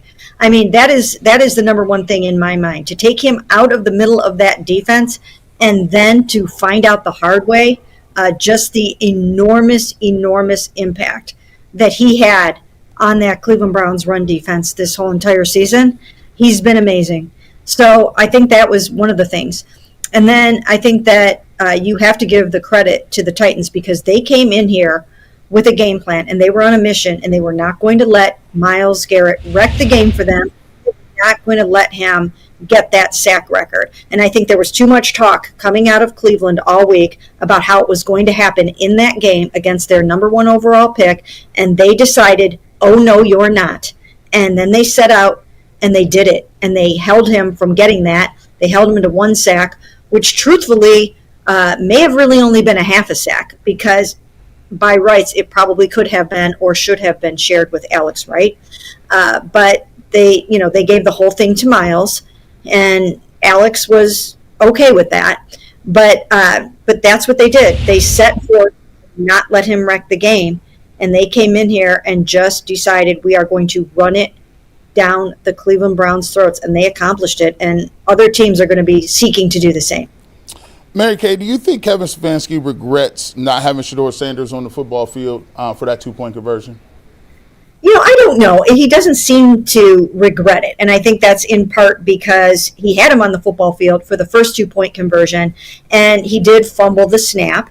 Of course, he had a new center in there in Luke Whippler snapping the football to him, and they fumbled the exchange. And I think they decided, let's go with the guy who has run the Wildcats so successfully for the past how many ever weeks and scored touchdowns off of it, and it was almost like clockwork. So if it had worked, I don't think any of us would be sitting here saying, that was really stupid. He's been off the field on those other Quinshon Judkins Wildcat plays that have resulted in touchdowns. And I don't think we have complained about it. I don't think I've heard any criticism about it. I think it's the fact that both of those plays were bungled and botched, and they didn't work. They worked in practice, although, again, they had a different center. But they worked in practice, they didn't work, and when you try something like that and it doesn't work, you are just going to have to take the heat for it. Well, I will say this. I have never liked when Kevin Stefanski takes the quarterback, like last week against the 49ers. They took Shedeur out. They put Harold Fannin Jr. in. They ran him out there with the tight. I don't know why he does that with tight ends. He is infatuated with them. I'm of the thought process, if you're 364 yards and he's moving you down the field, why not give him an opportunity to keep the ball in the hot hand? Well, there's something to be said for that. There is something to be said for that. He had the hot hand, but they also, once again, have been very, very successful, not just this year, but over the years with that Wildcat sneak, with doing that with Harrison Bryant, with tight ends, with what they've done on the goal line with Quinshon Judkins. Again, I think if it had worked, if the play had gone correctly and it had worked, nobody would be complaining about it at all. So I don't really fault them for trying something that worked in practice, that has worked before on the football field. But once again, we have to figure out what happened there. We didn't get a chance to talk to Quinshon about it because he decided not to talk after the game. That's not okay. You have to face the music when something like that happens. So we'll have to still dig into exactly what went on there. All right, Mary Kay, good to talk to you as always. We'll talk to you next week. Thanks. Appreciate it. Sounds good. Thanks, guys. All right, Mary Kay, Cabot, Cleveland.com. We go from one guest to the next. Shaun King is with us. Yeah, we'll bring in Shaun after a reminder that Mint Mobile is the official cell phone sponsor of the Ultimate Cleveland Sports Show. If you're still overpaying for wireless, it's time to say yes to saying no. At Mint Mobile, their favorite word is no. No contracts, no monthly bills, no overages, no hidden fees, no BS. I said yes to making the switch and getting premium wireless for just $15 a month. Mint makes it simple. All plans come with a high-speed data and unlimited talk and text delivered on the nation's largest 5G network. You can even bring your own phone and keep your same numbers in contact. So if you're ready to say yes to saying no, make the switch at mintmobile.com/LockedOnNFL. That's mintmobile.com/LockedOnNFL. Upfront payment of $45 is required. Limited time new customer offer for 3 months only. Speeds may slow above 35 gigabytes on the unlimited plan. Taxes and fees are extra. See Mint Mobile for details. You know, I've been in this business for 25 years, and yet whenever I get, like Shaun King, he texted me last week and was sending me some videos that were very interesting. And then, but my friends from when I was a kid, you know, they're not in this business and they haven't been around athletes. So they're always impressed when I tell them, hey, you know, Shaun King, former NFL quarterback, he just texted me. Like the guys who aren't in this business, they're always impressed. They're like, wow. You know, like when I tell them, oh, I got a text from Bernie. I got a text from Shaun King. I got a text from, you know, whoever. Not that I got a million texts from former athletes, but when I do, my friends always like to hear about that back home. I'm just shocked that he don't got no intro video for us this That's week. crazy. You supposed to send in. Where's the B-roll, Shaun? You ain't got no B-roll? We're not allowed to use any of it anymore. Oh, yeah, that's right. So it was you that got us in trouble. Hey, Shaun, what? Give us your analysis of Shedeur's performance against the Titans. Well, I want to do a macro intro. Yeah. And I want to start at the top. Yeah. Because when it comes to this particular position, there are a lot of people that cover the league that have platforms that have different levels of importance, but there's very few people that have actual expertise when it comes to quarterback evaluation. True. And this is where I like to separate myself. And if you think about from the very beginning, I said it was egregious that they selected Dillon Gabriel in the 3rd round. You did. Even if they never took Shedeur Sanders, that was egregious. I said I had a late first, early second round grade on Shedeur, which I think is pretty spot on. I think he fell in the draft due to some concerns that maybe were self-inflicted, but I still think anything past the 3rd round was egregious by the National Football League. I think the organization internally has to, first of all, admit that they made a huge mistake. They made a huge mistake on draft day. See, sometimes to move forward and for wounds to heal, you got to say, I'm sorry, my bad. Like sometimes with your homeboy, you do something that ain't right. Like you gotta go offline to your homeboy, A.G. Bush, man, my bad, man. Man, you know that ain't me, dog. Will you please forgive me? For our relationship to be the same moving forward, sometimes you got to do that. And I think that's what the Browns are. And I think the way they do that is by saying, you know what? We found our quarterback. Forget the process and how bungled it was for him to get here.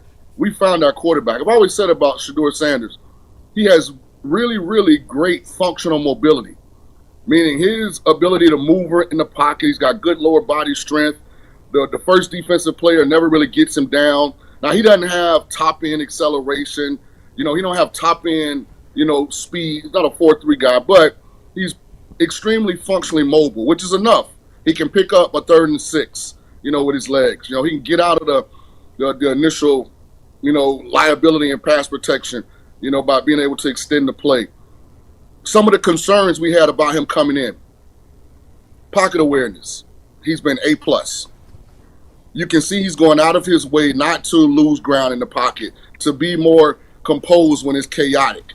His body language, which I've talked about a lot on here, very, very professional.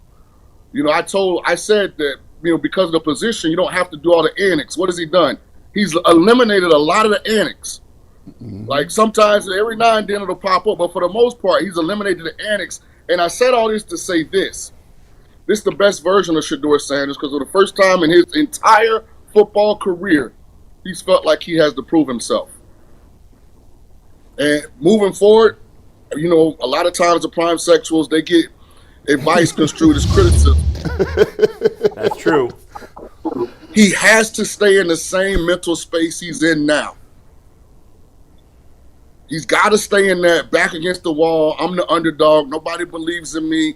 Every down, I got to prove that I belong in this league, because that's where he is. That's where Tyler Shook is. That's where Cam Ward is. That's where Jackson Dart is. Like, think back to last year. Anthony Richardson had stretches where he was the top play on SportsCenter. Mm-hmm. And by the end of the year, the organization's like, we got to go get a vet. We go get Daniel Jones. By the time the season starts, Daniel Jones is a starter. So Shedeur has to keep that chip on his shoulder, hungry, I'm fully locked in approach. But the Browns have to also acknowledge that they have their franchise quarterback. And here's why. They got a lot of other stuff to fix. And having a 5th-round pick at quarterback gives you 2 more years to fix it before you got to pay the quarterback the going rate. Shaun, so you're convinced already? You don't think there's anything left to prove? You think he's proven he's the franchise quarterback? Well, here's the thing if you're unsure. Cleveland had the worst skill position group in the National Football League until Shedeur became the quarterback. Now, all of a sudden, man, Jerry Jeudy had an explosive play. Oh, man, Isaiah Bond, he don't look that bad. Oh, man, Jerome Ford making plays on 3rd down. Like, all of a sudden, these guys don't look like, you know, ramen noodle. You know, they look like you at a high-end, you know, Thai restaurant all of a sudden. You know, not that they're elite, but he has them believing that they're capable of being NFL guys. And that's really important when it comes to this game. Shaun, when you watched him in this performance, a lot of the criticism from last week from the 49ers game was playing on time. Would you say that he's kind of figured that out, but also he's holding the ball? What you say, McNuggets, 2nd in the league at holding the ball? 2nd highest in the league. So which one is it? Is he playing on time, but he's still holding the ball? Like, which one do you lean towards that to work? Well, here's what's interesting. The O-line's gotten no credit. They played pretty darn good in the Titans game. Overall, compared to how they have been playing, was I watching a bad game? At least in the pass protection, I didn't think he was under immediate duress on every play. You know, I thought there were times that Jerry Jeudy threw down the field. You know, there were some times where I felt like he had substantial pass protection. And when you got pass protection and you're trying to let the play develop, why not? You know, people talk about his completion percentage. I am so proud of the fact that he's not doing like a lot of these bootlegging Yahoo quarterbacks in the league who won't throw the ball away, Dak Prescott, because they don't want all these incompletions, you know, that make the completion percentage look bad. He's throwing the ball away instead of taking a sack. You know, I applaud him for that, because if you look around the league, there's a whole lot of that foolishness going on. Dak Prescott is the number 1 culprit in the entire National Football League. Damn. Dak Prescott catching strays here. Hey, man. Shaun, Dak ain't never did nothing to nobody. Damn, Shaun. I'll give you, and I'm going to get to this, I'll give you credit for this. You pulled up on the barbershop and you talked about, you gave a story. You gave a story about you and Dan Orlowski. And you said, man, I had to learn how to play the game. You know what I'm saying? I was just coming in. And I think since you had that conversation, you said, hey, listen, man, people lost it a little bit, but you was like, no, let me just tell you, let me pull you something aside. I done been here. When you in this game, you got to learn how to play the game. And people will use certain things against you. How, you know, in terms of, you know, Shedeur Sanders being asked questions about Kevin Stefanski and asked this and that and the third, is he trying to sabotage you? And I think, this is wild work. I don't know what type of. I'm sorry, Shaun. I had the phone and it's just like crazy. It just keep going off, man. It's a bad job out of me, but but you said with Shedeur, you looked at the situation and said, make sure they understand where you at. If you be there, you walk past the coach's room and be like, hey, how you doing? I'm just going over the 3rd of 12 stuff. You know, hey coach, hey Jerry Jeudy, down the street. Yeah. What you think about this when it's 2nd and short and medium? So how have you seen he's evolved? But to your point, the narrative has gone from Shedeur don't sit in the front of the meetings. They say he's not all the way locked in to Oh, Mary Kay Abbott, who Cabot, right in front of me. Oh, Shedeur's in Stefanski's office. You know, every time like Well-Off Media posts something, what Shedeur got now? He got that iPad. Got right? it. And see, that's what I was trying to tell people. Stop misconstruing advice and thinking it's criticism. Like, you got an opportunity through me, who went through it, who did it the wrong way at times, to tell you exactly what's going on in the rooms inside the organization. It was even the Tuesday thing where he was, working out at the other college. Oh, hell no. If you're going to put extra work in, you got to do it right there at the facility. Make sure everybody in that building knows what you're doing at that position, because now the narrative will be favorable for you and not against you. And it will matter, guys, because I'm going to say it right now. He's going to play a bad game before the year's over. Yep. Yeah, Patrick Mahomes played a bad game the other day. We've seen Josh Allen play a bad game against the Texans on prime time. I mean, it's going to happen. Lamar Jackson's played multiple bad games. This is a hard league. Like, people are talking about Shedeur Sanders in the Titans-Browns game, and I think Shedeur established himself. To me, if I was a GM of the organization, I would say we found our franchise quarterback. We got to go about the process while he's on a team-friendly contract of filling all the holes we have around him. But as an evaluator, the best throw in the game was made by Cam Ward. He throws a seam ball to the left slot on cover 3 as he's getting hit. That was crazy. It might have been the best throw we saw on Sunday. You know what's funny, Shaun? Shaun, sorry to cut you off, but you know what's funny? You said that, like, now people are saying all these good things about Shedeur, about, like practice and working with Stefanski. I just saw an article this morning that said Cam Ward pissed off all his teammates on the flight home, and like people are starting to nitpick at him a little bit, which seems weird. It's considering he's got zero talent around him there in Tennessee. And he's in a very difficult situation because Cam wants to win, and I'm not sure that everybody on that roster feels the same way. But it's very hard for a young player to speak up, but he's the number 1 pick in the draft. But also, he's head coachless. So where's his support coming from when he tries to do things the right way? Because every team got like a group of outcasts. Yep. That one group, they always, if they not late to a meeting, if the meeting started at 8 a.m., they are walking in the meeting at 7:59, 58. Like, if everybody taking notes, they got one AirPod in there. Like, every team has like this group that's like out to sabotage the whole thing. But the good organizations have enough of the right cultural infrastructure to keep that at bay. But I'm not sure that Cam Ward has that. I think what Shedeur has is Shedeur's got guys that I think really want to win. I think there are guys that are frustrated.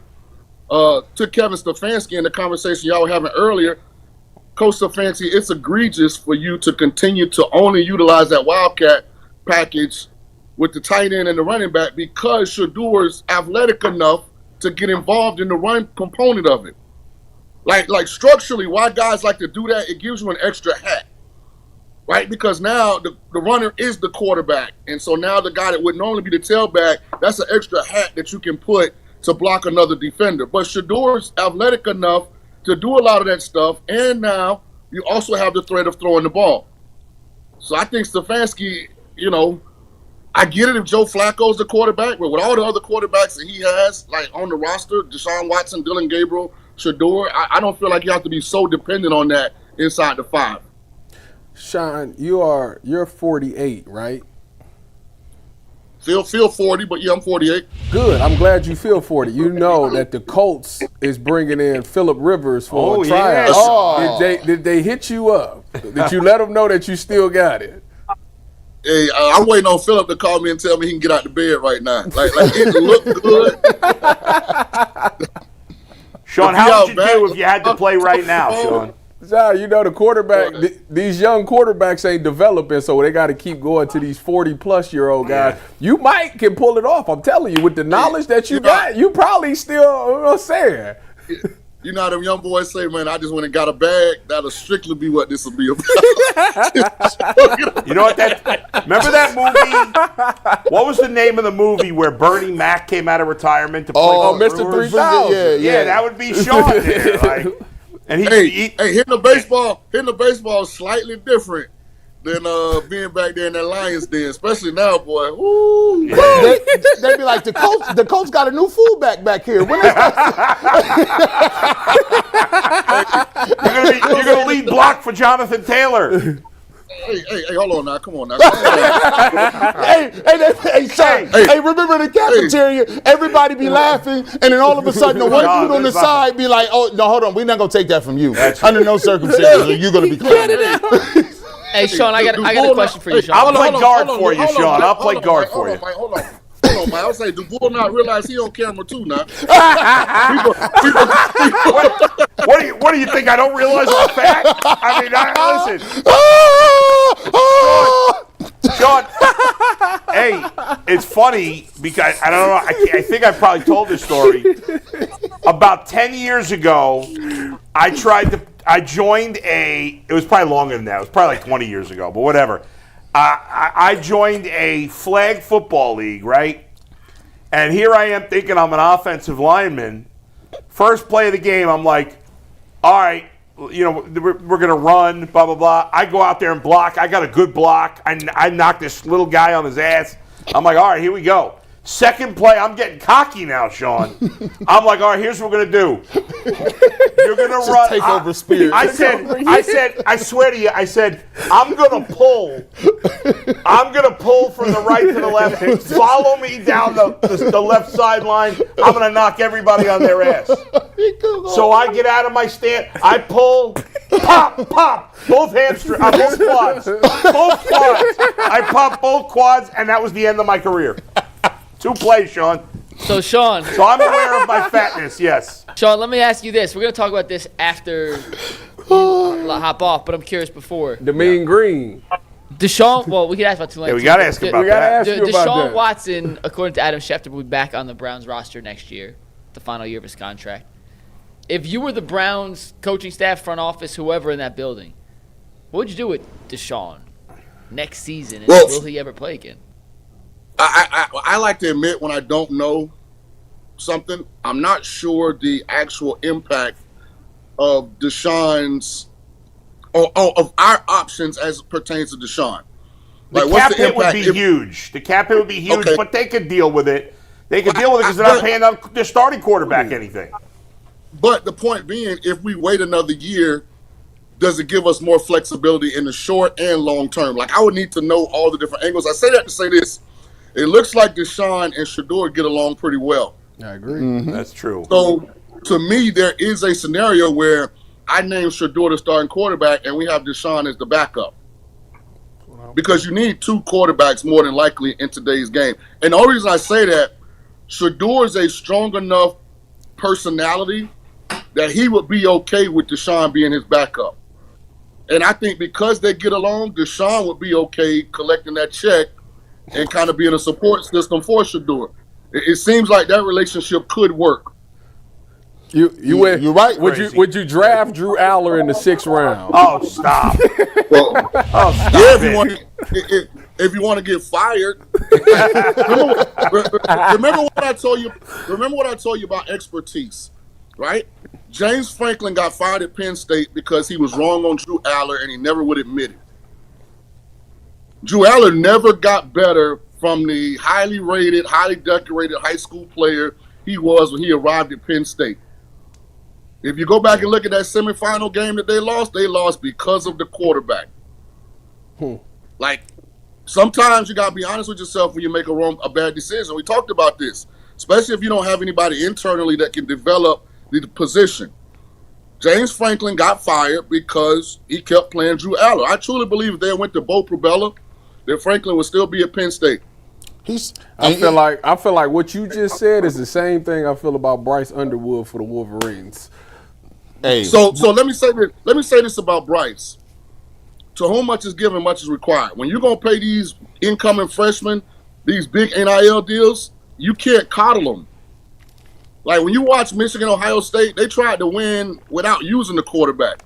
Like they dominated the first quarter of that game, but they were so conservative. They wouldn't let the kid throw. Like me as a play caller, I would have went into that game and said, it's Shaun, right? That's Shaun Moore. Yeah. Shaun Moore.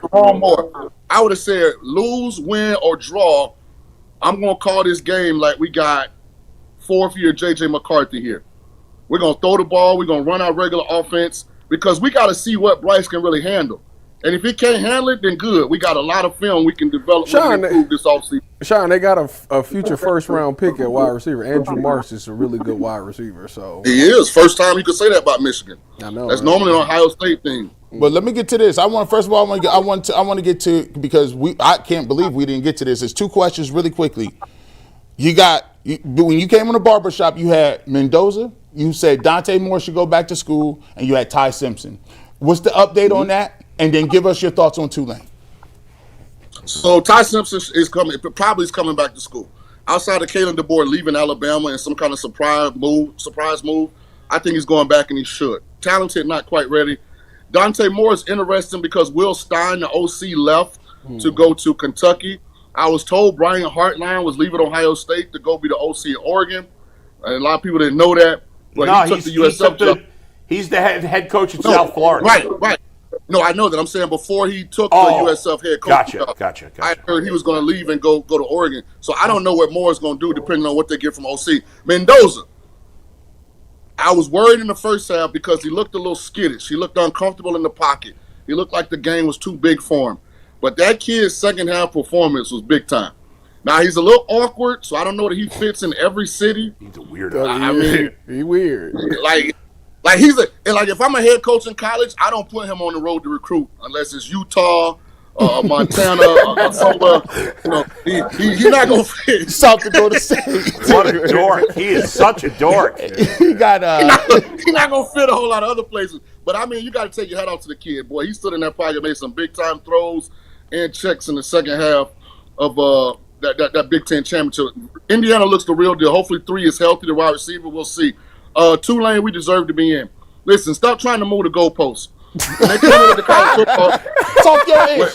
Talk your stuff. Don't start this, man. Don't start this. Listen, Spike. When they made the college football playoff, it's only 2 years old, right? They said the highest rated group of 5 team get in. Right.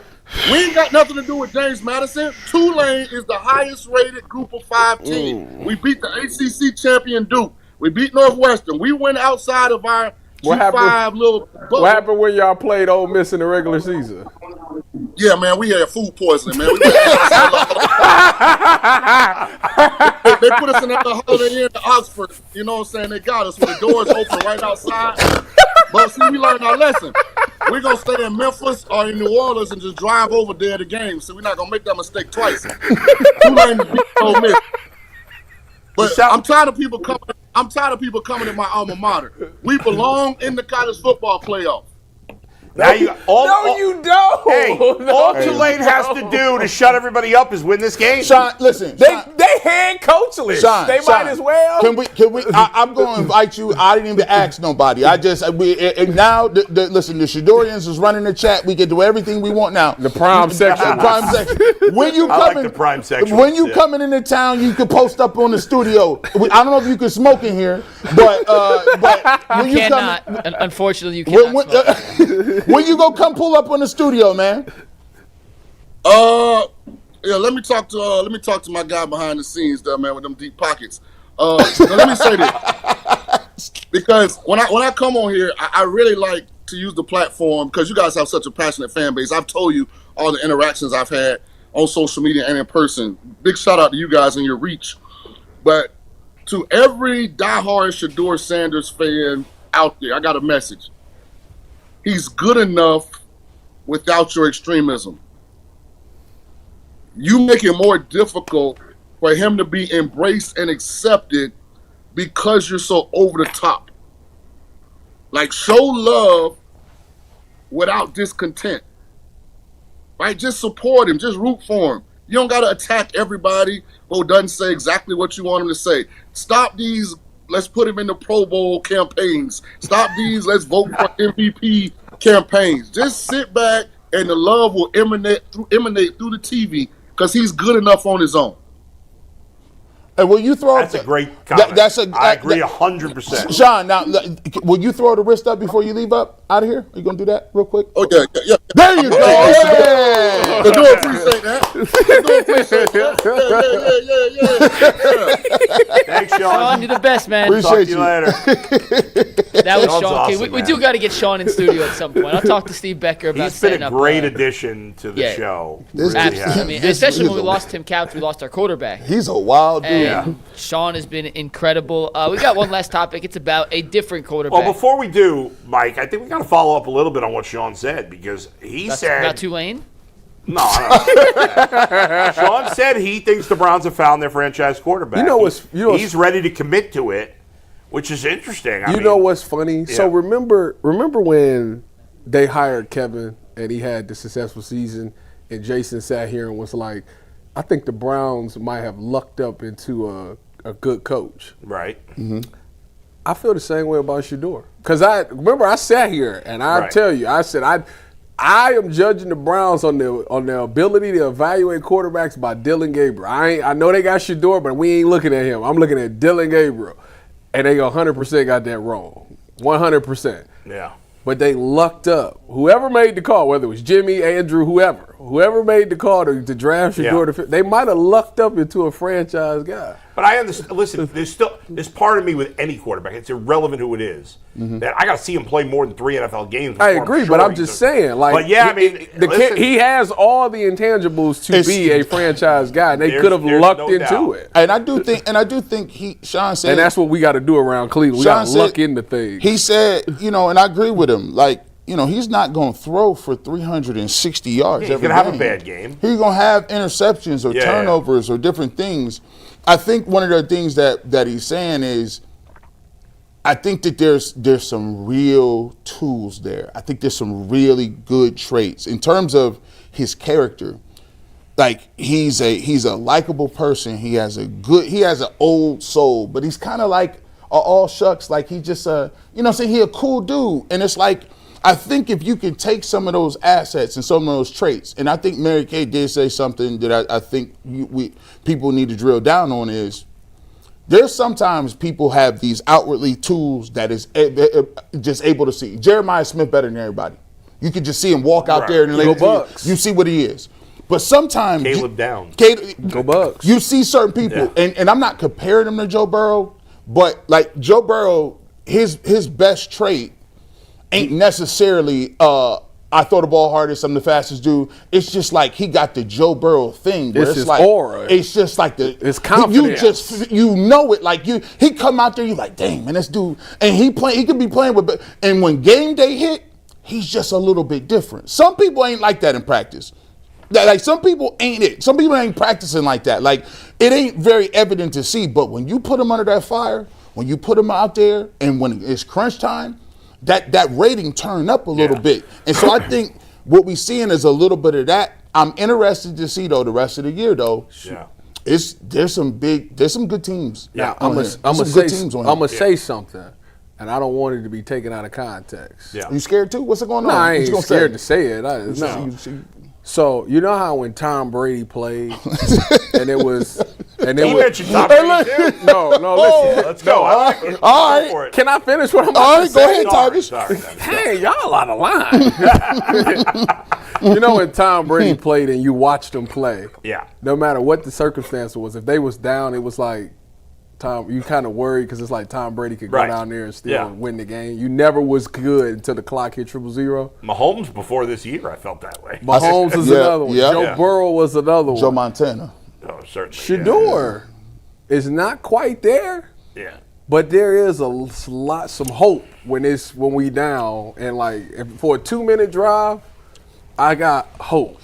To where in the past I couldn't have said that about the Browns. Hey, he got this little play. I don't know if y'all see I ain't saying he on that level yet. But he gives me hope. I'm salty McNuggets because I can't even be in the chat no more because I feel like my phone just gonna magically go off. I'm thinking I'm getting pranked right now.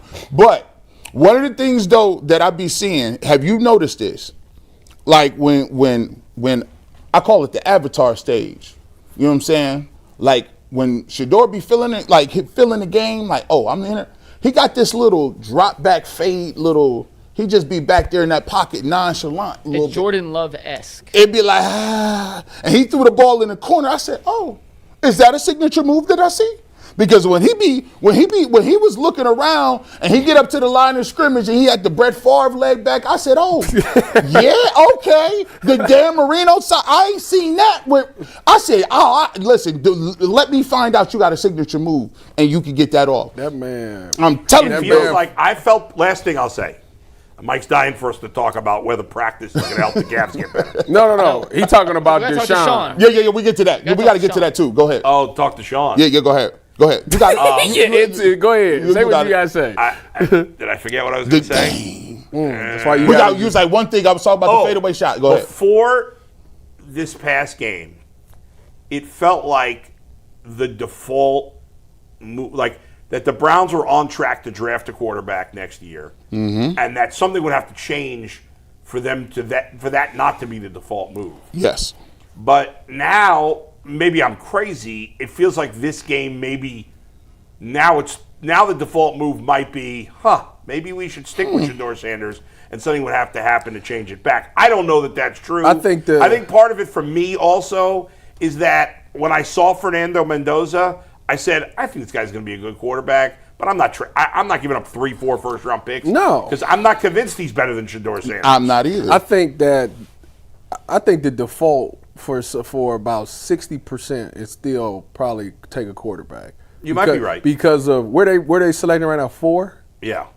And the top 2 teams got their quarterbacks, right? I think it's the Giants. No, the Titans are 1 right now. No, it's the Giants is 1. Oh, Giants, Titans, and I think the Saints. Jets and Saints are the top 5. Yeah. The Browns. So the Giants have their quarterback. The Saints maybe. If he keeps playing well, they're in a boat with us. The Jets, similar boat to the Browns. The Jets is definitely taking a quarterback, and Raiders. They definitely need one too. Quarterback. Obviously, the Titans are not going to draft. So it's this like, idea. Somebody suggested maybe the Titans take a quarterback again next year. Yeah, that's wild. That's wild work. No, that's crazy. Really Unless they want to trade for Deshaun, which we got to talk about real quick. I just need to pivot off this because we got to get. Well, I didn't finish my thought. Let him finish my thought. And you finish a thought, then Bull has to respond to your your thought. I won't respond. There you go. There you go, Tyvis. One last thought. You're going to make me forget the thought. Now, 60% was going to take the quarterback. Yeah. 40. What was I going to say now? Dang. I feel like Bull. This is Bull's fault. Him up. This is your fault. No, it's your fault. It's your fault. You interrupted him. You said you had one thought, then we had 3 responses to your one thought 6 thoughts ago. All right. And if we keep talking, we're going to be at Superchats. I completely lost it. Remember, you got to I completely lost Tyvis, it. save it for Superchats when it comes back to you. Reminder, guys, you can follow us on social media. Hit the like button, hit the subscribe button. We appreciate all the support. All right, Deshaun Watson's coming back next year. Bull, is that the smart move for the Browns? We don't know for sure he's coming back just because Schefter's reporting. Adam Schefter said the plan is to bring him back next year. Okay, things could change. I thought Shaun did make an interesting point about why you keep him. I like in a vacuum, I think you move on from him and you take the big cap hit next year because it'll negatively affect you on the cap for next year, but positively affect you down the line. And let's say Shedeur does become the guy. Well, in 3 years, you're going to have to pay him. I think you keep. So I don't want to mess with the cap 3 years from now. I think you keep him for the reasons that Shaun said as well. That's exactly what I was thinking. Was that every time Shedeur comes off the field, he always goes to talk to Deshaun. I mean, if they have that kind of relationship, so and then on top of that, if Shedeur got hurt next year, who you want, Deshaun or Dilla? Well, I don't want either, but I guess Deshaun. All right. They're actually the crazy part about it is I think it's more of a fans thing or a media thing that they want Deshaun to be gone. I think from a player standpoint, there ain't no issue in the locker room. Yeah, that's probably true. They're like. I think it's part of some of us that are like, I just want to be done with because that like has a black cloud over the Browns. Is he the scout team quarterback right now? I think he is. And by the way, the thing about it is, I knew he was coming back next year when he was on the sidelines, and every time Shedeur was coming off, he was going to him. Oh yeah, and I was like that. He could also build up some goodwill maybe with other teams. That's what he's doing. That's currently what he's doing right now. Yeah. That's bull. We've been saying that all year. The syndicate said, "Listen, syndicate said it. You gonna be a good soldier. You gonna post up over here. You gonna get with the young guys. And if you do a good job, don't make no errors, no mistakes. Be quiet. Be a good soldier. We'll make sure that you get an opportunity. We'll give you the Sam Darnold playbook. Baker had a new resurgence. You know, the syndicate will get you together. But we got to keep you on this roster so we can field a team and not take a cap hit. Does that sound good with you, Deshaun? I'll get paid. Let's work. I'm mad. I can't remember what I was gonna say. It messed up, man. Thinking about you getting old now. That's crazy, man. Was it Deshaun Watson? I was like, who's that woman on your phone? Oh, it was your wife. There you go. Getting him in trouble over I can't. here. Yeah. All right, Mike. Super chats. It ain't no trouble. We got a bunch of super chats. We can get to super chats. First one comes from Hakeem Labanga, who says, "Thanks for making my." Labanga. I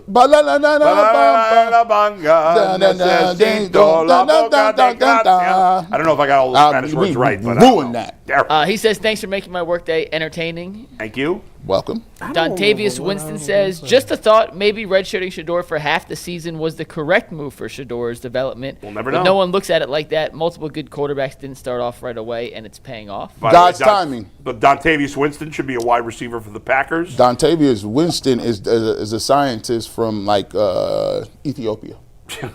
It could be. That's true. That's true too.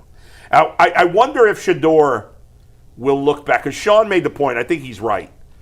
That you're seeing the best Shedeur because he's playing with a chip on his shoulder, right? He feels disrespected. And I wonder if in the long run we will all look back, and he will look back and say, I'm glad that maybe I was good to be drafted late. In the words of Young Jeezy, some say I lucked up, I call it perfect timing. Yeah. I say those words all the time. Let's get on. What was I going to say to y'all? It's messing you up. It is. It's destroying you. Can't think about anything else right now. Destroying Stop your trying soul. to think of it, and it'll come to you naturally. No, it's not. It's not. All right, next one. Lace Kennedy says, "Remember Derek Anderson had 5 touchdowns against the Bengals in 2007? That was the best quarterback performance I remember as a kid." We were saying just the Stefanski era, but that was a great performance. Yeah. Original video said, "LOL, Bull is funny. Quote, I don't want to do this. It's cool, Bull. We know you're being logical. You don't hate 12. We know." Look at that. Look at that. I told you, man. I certainly do not. Josh, your buddy, says, "Was G. Bush a part of the Sanders Thanksgiving ceremony?" No, I wasn't. I wasn't invited. What was the Sanders Thanksgiving ceremony? Where Shiloh was like, "Please let Shedeur be good so they can." That was a great clip. Pick me up. That was a And I hysterical can win clip. 21. That's when you know Shedeur's locked in. When he get his brother a job. You know what's so crazy? That would not work. Do you understand? If they put the G. Bush on you, like, I seen G. Bush with Prime. They would go crazy. That would be, no, I can't do that. You got to get in with them. No, you can't do it. Listen, because I always say this, no matter what y'all may think, sometimes if you play wrong, I got to say you played bad. You know what's crazy? I still want to be friends with them. When I went to Hit go me watch off the clock, though. When I was going to Off the clock, watch Brian. the Browns practice like OTA, I ran into Mike Edwards, and he's like, "Yeah, I'm here with Shedeur." I was like, "You work for Shedeur now? I didn't know that." Yeah, it's crazy. I don't know who Mike Edwards is. Dude who played at Glenville, played football at Glenville. So what does he do for Shedeur? He's like street team. Yeah. He got a whole protection? No. He just like a mentor, like marketing, like all that type of stuff. And I was like, hey, good for you, Mike. Hey, listen, all y'all was in hip hop culture, y'all was talking about checking in. Shout out to Shedeur Sanders. He really pulled up and checked in and said, I need the real ones in the street. I need to know who the area. They putting you in the game, man. Next. We got a couple about this, and I guess we have to hash it out as a unit here. Okay. People are mad saying Mike White wasn't a rookie in that year, so I did some digging.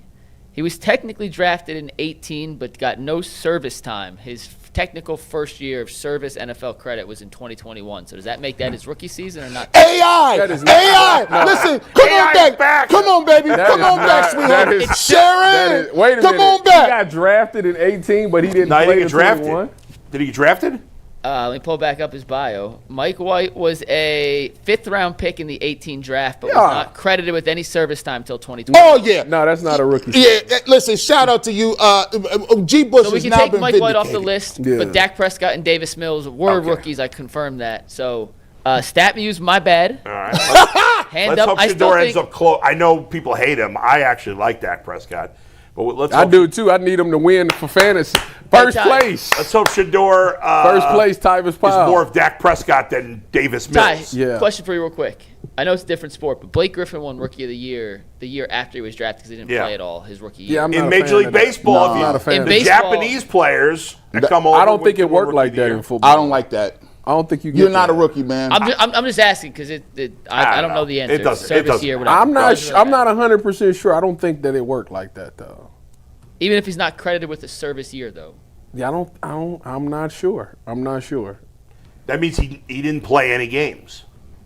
No games. So he never played a game before. I don't know. Whatever. Did he? So it doesn't I don't know really, that we need to debate it that long. what he got drafted? Did preseason? They got cut. Yeah, I guess so. And was he on practice squad? He's probably on practice squad. Hey, I told you. Shout out to my statisticians. But it's still Dak was on there. Dak was and Davis Mills. What round was Davis Mills? Was Davis Mills signed? What year? What round? He was a third-round pick. Oh, okay, so see, if you just move it, that means the fourth. goalpost. Yeah, move that boy back down to fourth. Now G you're Bush in. is winning. Now you're Let's in. go. Dak Prescott was a fourth-round pick. Fifth. Oh, they got to make it fifth. Now Fifth. But I got to make If it we go to fifth. fifth, Not yeah, there you impressive. go. Not There we as go. impressive. But So the great Mike White debate will, I guess, Ray John. 'cause I don't Great Mike technically White know that. debate, yes.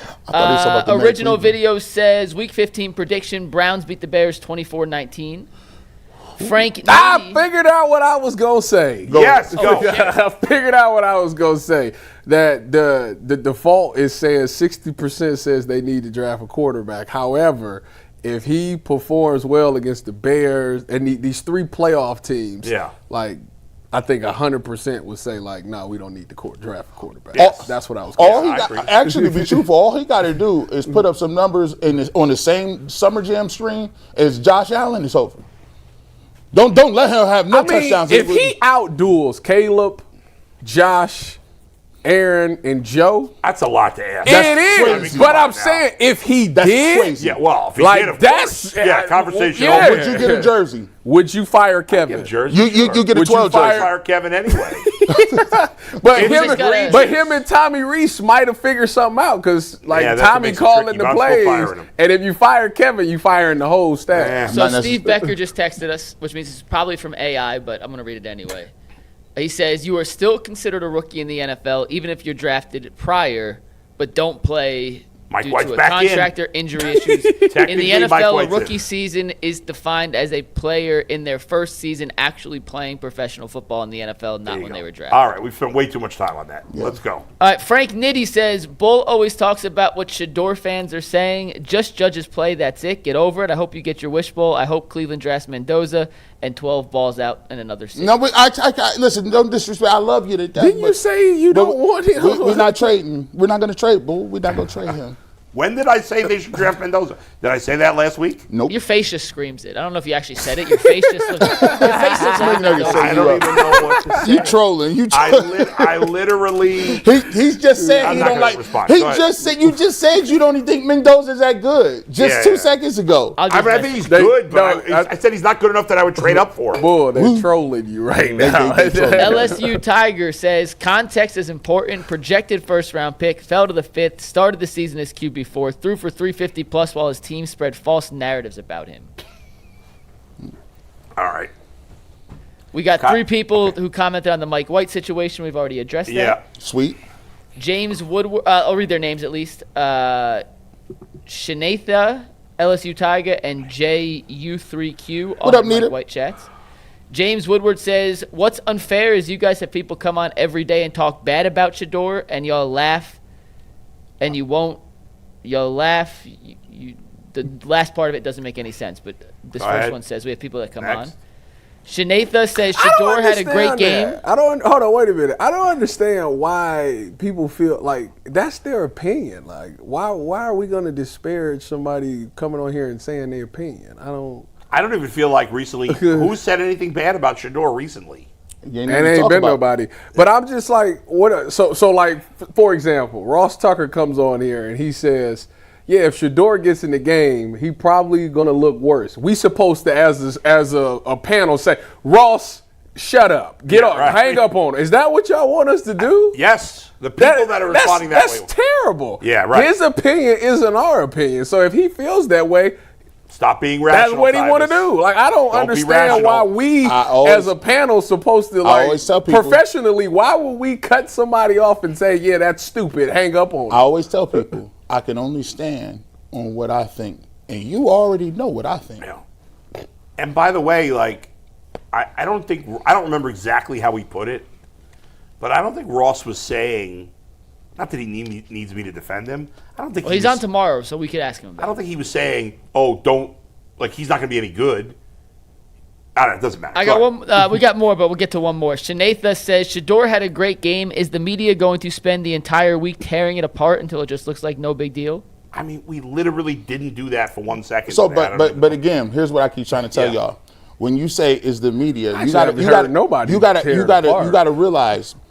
Sometimes when they speaking to you in this platform, they're speaking to the greater. I hear you, but area. Are there really people criticizing his performance this week? Not really. The only thing I seen was it's the Titans. Hey, listen. We just did a topic. Is it one of the 3 best performances in the last 6 years by a Browns quarterback? And I said, heck yeah. We'll see you in overtime. Peace.